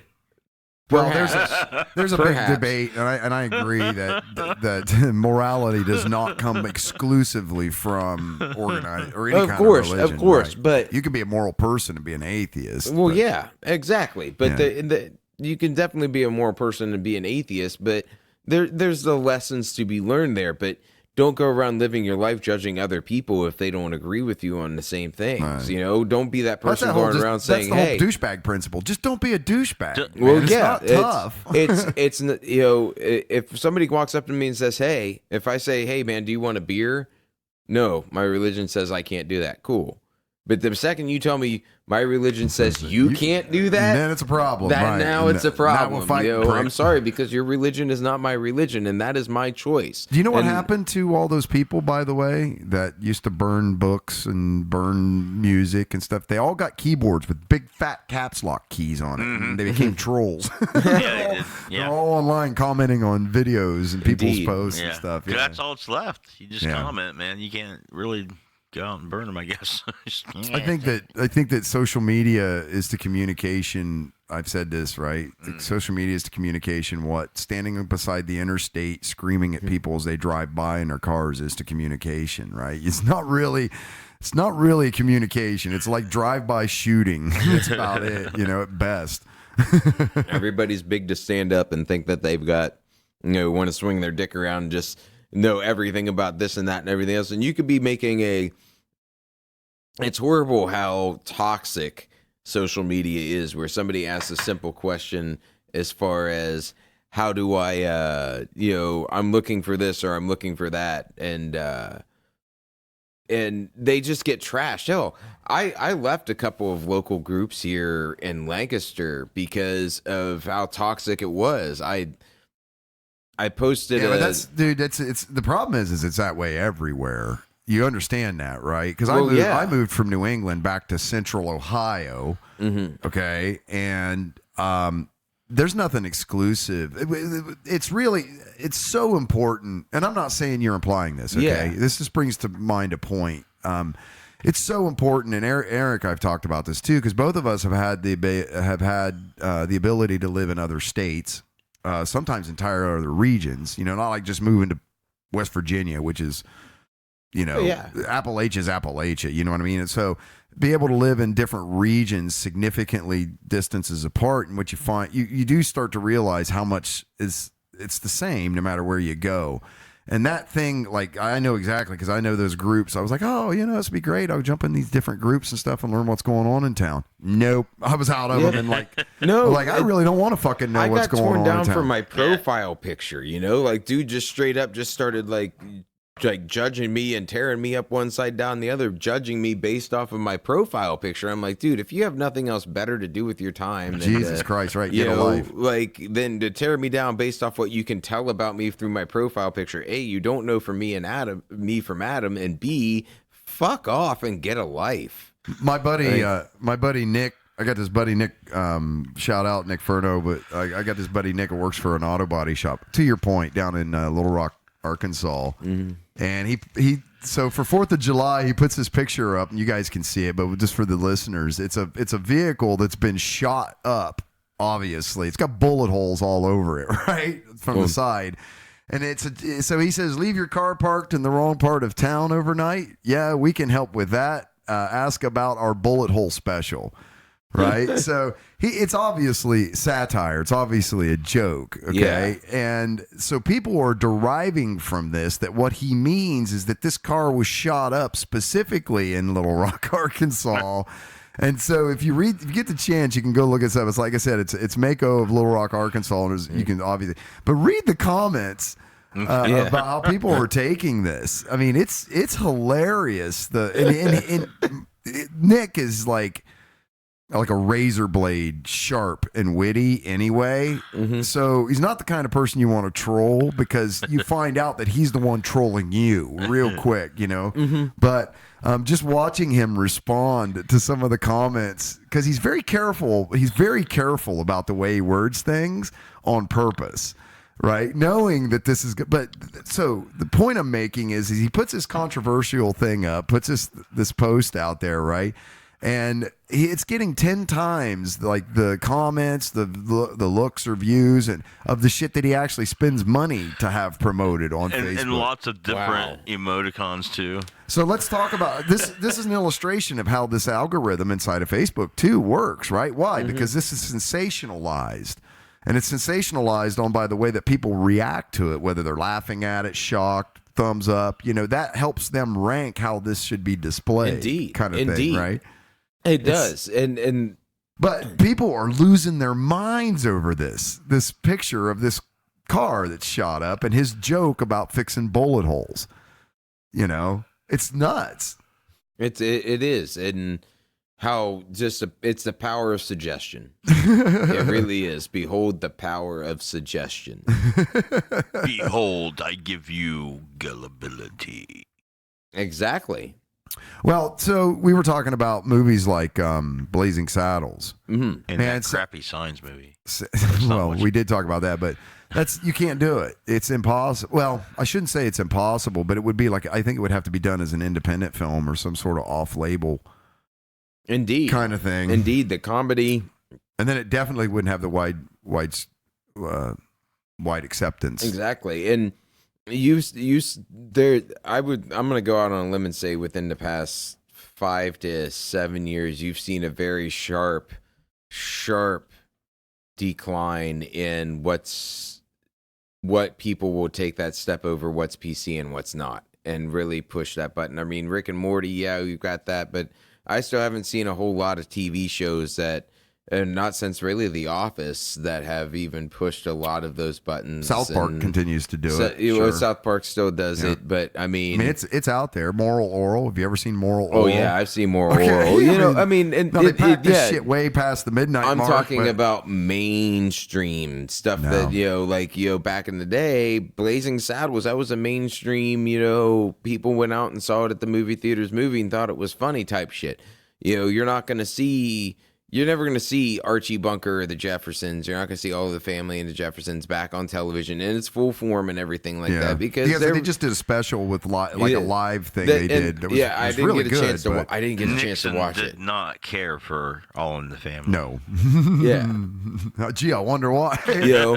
But you're not Well, going to. I got a question for you, because this is one of the things I think that also happens, just for your opinion on this, right? That happens because of the social media age that we live in, is that everything is extremely more present today than it ever has been, in the sense that we can literally watch live streams of disasters or whatever happening as they're like literally happening, right? Anybody can produce themselves in live stream and put information out at any time. But statistically speaking, like, I don't know, well, I shouldn't say statistically, but I don't know that if we're actually seeing a huge general population resurgence or a big explosion in PC kind of culture, or if the algorithms are just feeding us the stuff that is out there, making us think that a lot more of it's happening. But because most people I talk to, the overwhelming majority of people I talk to, they think it's run amok, and they don't care for the sort of the PC culture. There's a very thin slice of socioeconomic groups that sort of even fall in that triggered space or whatever, that PC culture space anyway. For me, I think that goes back to what I was talking about, organized religion and old school values and everything like that holding us back as a society. And that you got to think about how much, society's personality, the people's personality has changed in the past 10 to 20 years. The transgender movement that's happened recently. And are we talking like the Zeitgeist, like the overall, am I using that right? Like the overall sort of the meta cumulative attitude. Exactly. We have so many different aspects, and I just want to be left alone and do the things that make me happy in life. I'm not trying to cause shit with any other with other people or anything. I just want to go on fucking living. If you don't agree with the way that I'm living my life, cool, don't fucking live your life that way. Am I really destroying my life? Am I really fucking bothering anybody? Show me on the doll where the bad man touched you. Show me on the doll where me playing video games for 6 hours a day, hurt you, because this is what I want to do with my life in my spare time, because it's something that I enjoy doing. Show me on the doll where, the guy that I went to junior high school with that lives in Seattle now and is now a trans woman hurt you. Right. That he's going on living his life being fucking happy. How many times were we told as kids, you can't make money playing video games? And how many thousands of kids are literally making money on Twitch and stuff playing fucking video games? Right. Yeah. So this is the thing. This is the problem that I think all older generations do is, and I think we all do this, right? We sort of project our experiences onto people younger than us as sort of a filter for how we should give them advice. Like, here's the air quotes mistakes I've made. But what we don't do is we don't respect what they value. My point is this. How many people do we know personally that would their dreams or whatever would be video game designer or be a game tester? Or you heard about them in school. There were people, that's what I want to do. And you're thinking, yeah, well, good fucking luck with that, buddy. There's no such thing as a professional game tester. Well, it turns out that because enough people valued that, and it's now a thing. And here we are, and without testers and development, we wouldn't have the video games we play today. That was us as older generations, like I said, not paying attention to, well, okay, yes, we wouldn't value that. That's why we can't even conceive that that's ever going to be a thing. But if you start paying attention to what young people actually value, you can get a pretty good idea of which way things are going to go, because as they get older, earn more money, they buy more influence with their buying dollar, and markets start changing and adapting to them. Mm-hmm. Yeah. There's this new musician. And soon you got bacteria eating plastic. Everything just takes care of itself, man. It just fixes itself. Where are you coming from with that? Speaking of other ways that the world could end, is antibiotic-resistant bacteria could just take over the world at any place, time, and there's nothing we could do to fucking stop it. Yeah, Man, I'm a little less. Superbug. I'm not. I guess a little less nihilistic about things, man.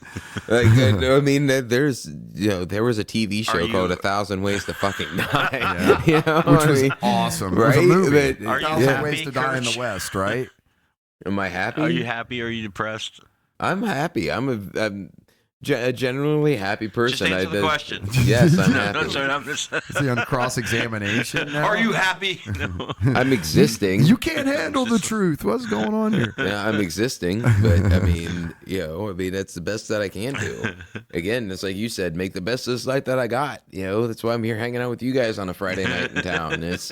I mean, look, if it's sweet meteor of death, it's going to happen so fast, I'm not going to care about it. It's just Right? maybe I hear the bang before everything ends. right? Well, we all gotta die, so Exactly. We're all, it's It's all about how much life you pack between the whistles. Right? That's it. What was it Morty said this summer is nobody's special, nobody's life means anything. Everybody dies, come watch television. Right. I mean, but need another excuse? Not really. Not really. It's like, come on, enjoy yourself while you're at it, and don't, Ferris Bueller actually said that best. Don't, life's too short to take too seriously, or something like that. My idol. Absolutely, You can't take things seriously all the time. I lose sight of that fuck ton, but oh my god, dude, I guess I'm concerned, man, that we as a world's, as a species now, with the ability to connect to so many horrible things, because again, the horrible things play on like your lizard brain, so it's people love it, and the more people that watch shit, the more advertising dollars. The whole system is sick, the way it's sort of interconnected and plays off of that. But I don't know that things are actually worse. I think things are actually, I mean, God, could you imagine living in the 1940s? Okay, we got polio vaccines and shit today. You know what I mean? Like I don't know that people are like, things are declining, it's getting bad. It's like, is it really? Or are we just seeing a lot more of what was already always there? Like, it's been there, but we never had the medium to have it blasted at us constantly. And well, that kind of helps prove my point, is now it is all just out there, and people need to understand that these are new things. Think about back in the 70s when, hard rock music and the bell bottoms and the khakis and all the, people were like, oh, that stuff's all bad. And then that became mainstream. We're in that point today. The times they continue to change. And again, all that stuff, it was kind of shoved under the table, but now it's prominent. People are coming out and saying, you can't hide, you can't sweep stuff under rugs, and you can't hide sort of the ugly part of humanity anymore. No. It's front and center for sure. Exactly. It is front and center. But that's also that the way the psyche of society works is you're under that ever watchful eye, especially if you're a prominent figure, celebrity, pop out, an icon of some sort. Clear down to if you're the author of books and things of that nature. If you have any type of success, you have to walk a very, very fine, thin line of broken glass. Yeah, but why? Who says? Because there's a lot of people whose path is busting shit, and they do just fine. Actually, they do very, very well in this medium, in these mediums. Yeah, right? but you think about people who become successful and they have a certain image, and then all of a sudden, they got pulled over for drunk driving, and now, bam, their whole image is completely crashed and everything. Remember when that shit used to matter? Right? Like, that's something that today, it's like you can be... It's the capacity of our society to forgive people is almost unlimited, in the sense that if you do the right things, if you pay the atonement, if you do now I'm going to start a charity or whatever it is, you know what I mean?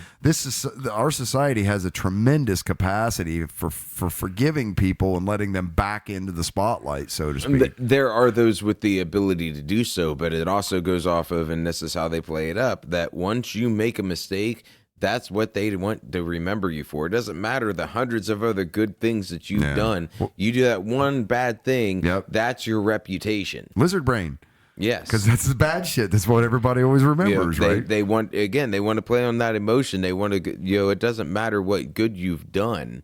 You can just continue to paint that bad picture. And, and that's the way that society is today. And that's why I said, like, again, with the LGBTQ movement and everything like that, and all the things that are going on with that, having just celebrated Pride last month and everything, it's misunderstood, and people attack what they don't understand. Yeah, but we have a Pride celebration now. Yeah, I know we have a Pride 20 celebration. 20 years ago, we didn't. I mean, we didn't. I know we didn't. Right. We have that now, but it's still not widely accepted as canon of society, so to speak. You know what I'm saying? Because up until now, it hasn't been so prominent and everything, and people don't understand it. They don't like it. The old school people just don't like it. They don't like the fact that people are free and living their lives instead of following into the march of life. There's a weird trend happening right now amongst millennials that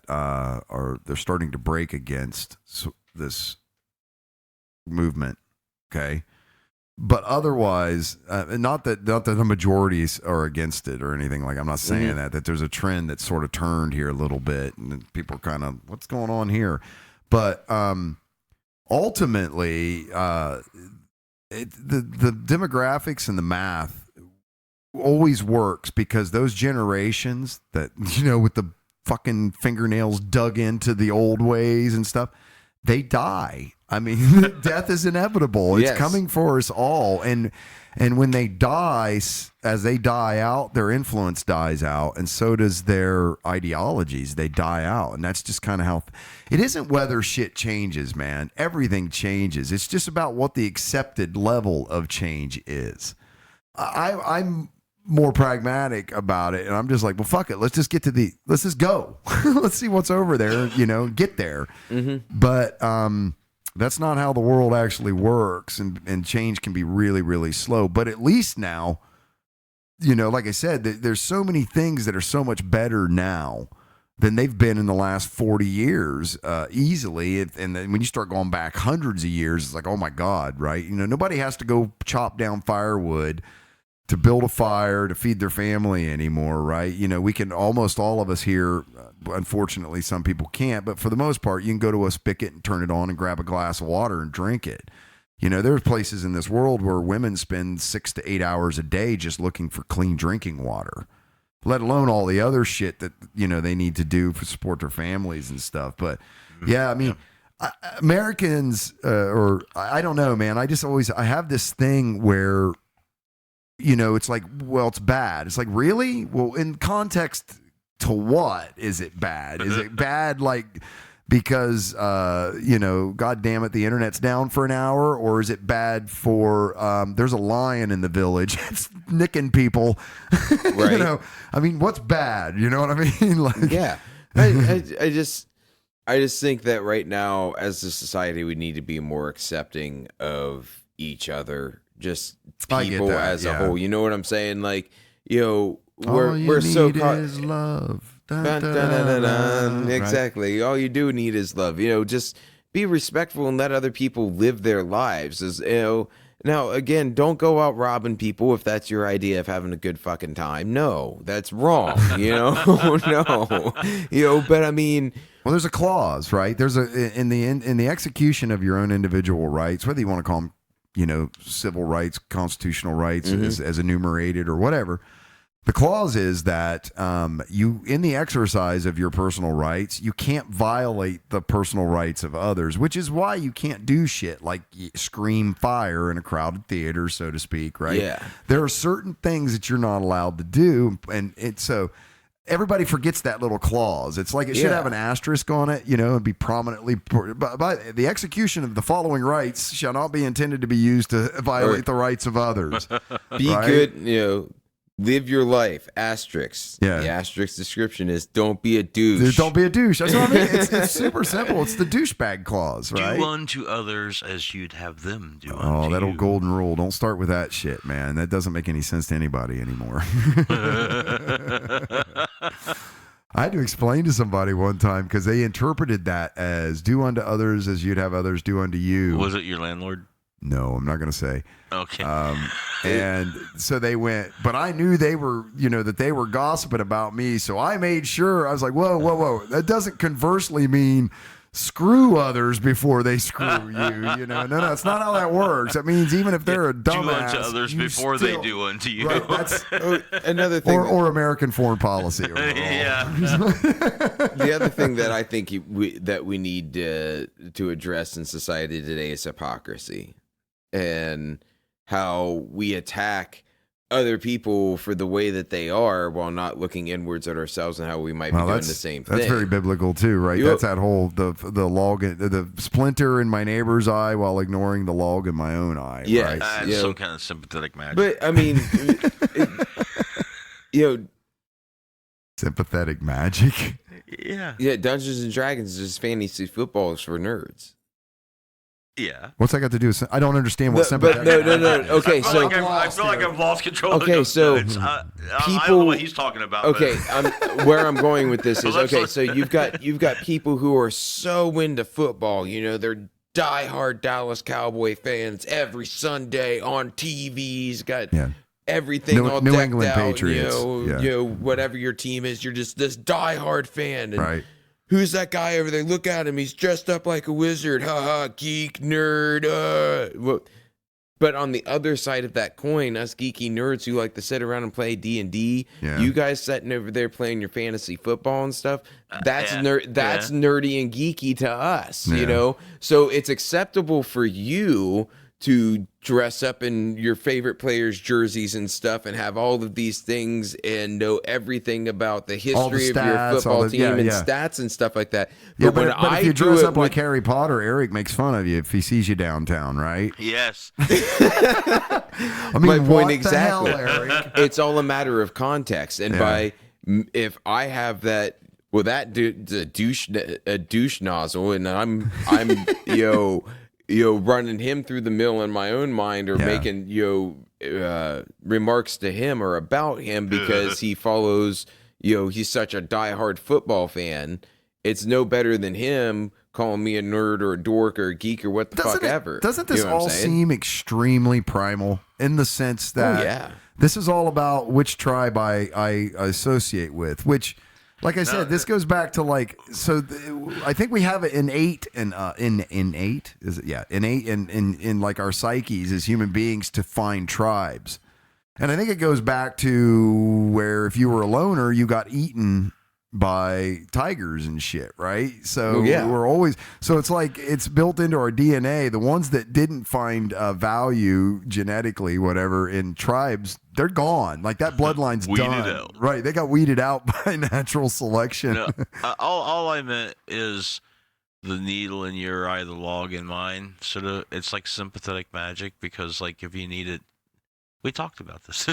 Remember, if you need a log to cross a chasm. Oh my God, here we go with that again. Yeah, right. you have a toothpick. You can use sympathetic magic to like makes like, essentially. Yeah. So you could expand it to be the log. If not for those laws of physics, man, life would be better, wouldn't it? Right. I suppose. But anybody could do that. You guys, this has been 2 hours and a half, and I know it's getting super late, and you look like you're getting tired. I'm really tired. You're really tired. I know Kirch looks like he could keep going for another hour or so, but this is actually right. Hold on, what time is it now? Yeah, this is like after work for me for my job. I work until 2 o'clock. I work until 2 o'clock every morning. This has been a fun ride. Yeah, I was going to ask you, what'd you think? Like, man? oh yeah, man. Like I could do this every week. Yeah, we enjoy doing this, man. Having been on the radio and everything, again, this has just been kind of nostalgic. Sort of like kicking the tires. I know it's probably nowhere near as good as what you were used to doing, but from a technical standpoint, for sure. But I mean, we do have a rotary phone. Yes, and there is a rotary phone hanging on the wall down here. There literally is, yeah. Exactly. Well, cool, man. Well, like I said, and then sometimes we have guests and we phone in and stuff. So, but by all means, bro, we get together and just have these gab sessions pretty regularly and do news articles and different stuff. So you should come back and jump in and hang out with us I again. will, and I'll try and bring more subject matter with me as well. I think you made the comment that we were sitting around before the session and we were talking. We were so wasting podcast content. Yes, we're wasting content right now, and it's like, oh no, there's so much more content. I got your content right here. Right. All right, well then we'll wrap up. You guys got anything else? Any shout outs or anything you guys need to do before? No real shout outs. Play frisbee golf or play disc golf. Go discover the sport. Find your local course and go play. It's really cheap and fun to do. Don't worry if you suck at first. Everything takes practice. And don't be a douche. www.discgolf.com or any specific? No just Google specific. it, huh? Just check out Infinite Discs. And definitely don't be a douche. Yeah, and don't be a douche. I mean, shout out to Janus, the Roman god of portals. I don't know. Well, I didn't know, man. You got people that are constantly now like asking you about the show and stuff. It's been a while though since Janus had a shout out. I'm glad I got a soothing voice. You do. I do. I've heard that now. I didn't realize that. My kids wouldn't tell you I have a soothing voice. You'll have to. Yeah. Well. So I put on my best soothing voice. Hey, hello out there. All right, thanks for listening, everyone. Check us out at www.noshitcast.com. It's KNOWSHITCAST.com. Make sure you hit those like and subscribe buttons. Leave us a comment. We'd love to hear from you. Give us a rating on iTunes, etc. If you would like, or if you would, we'd like it if you would share the show. That helps us out a ton, and we will catch you all next time. Thanks for listening, everybody. Bicycles. That's how we do it, man. Wrap it up.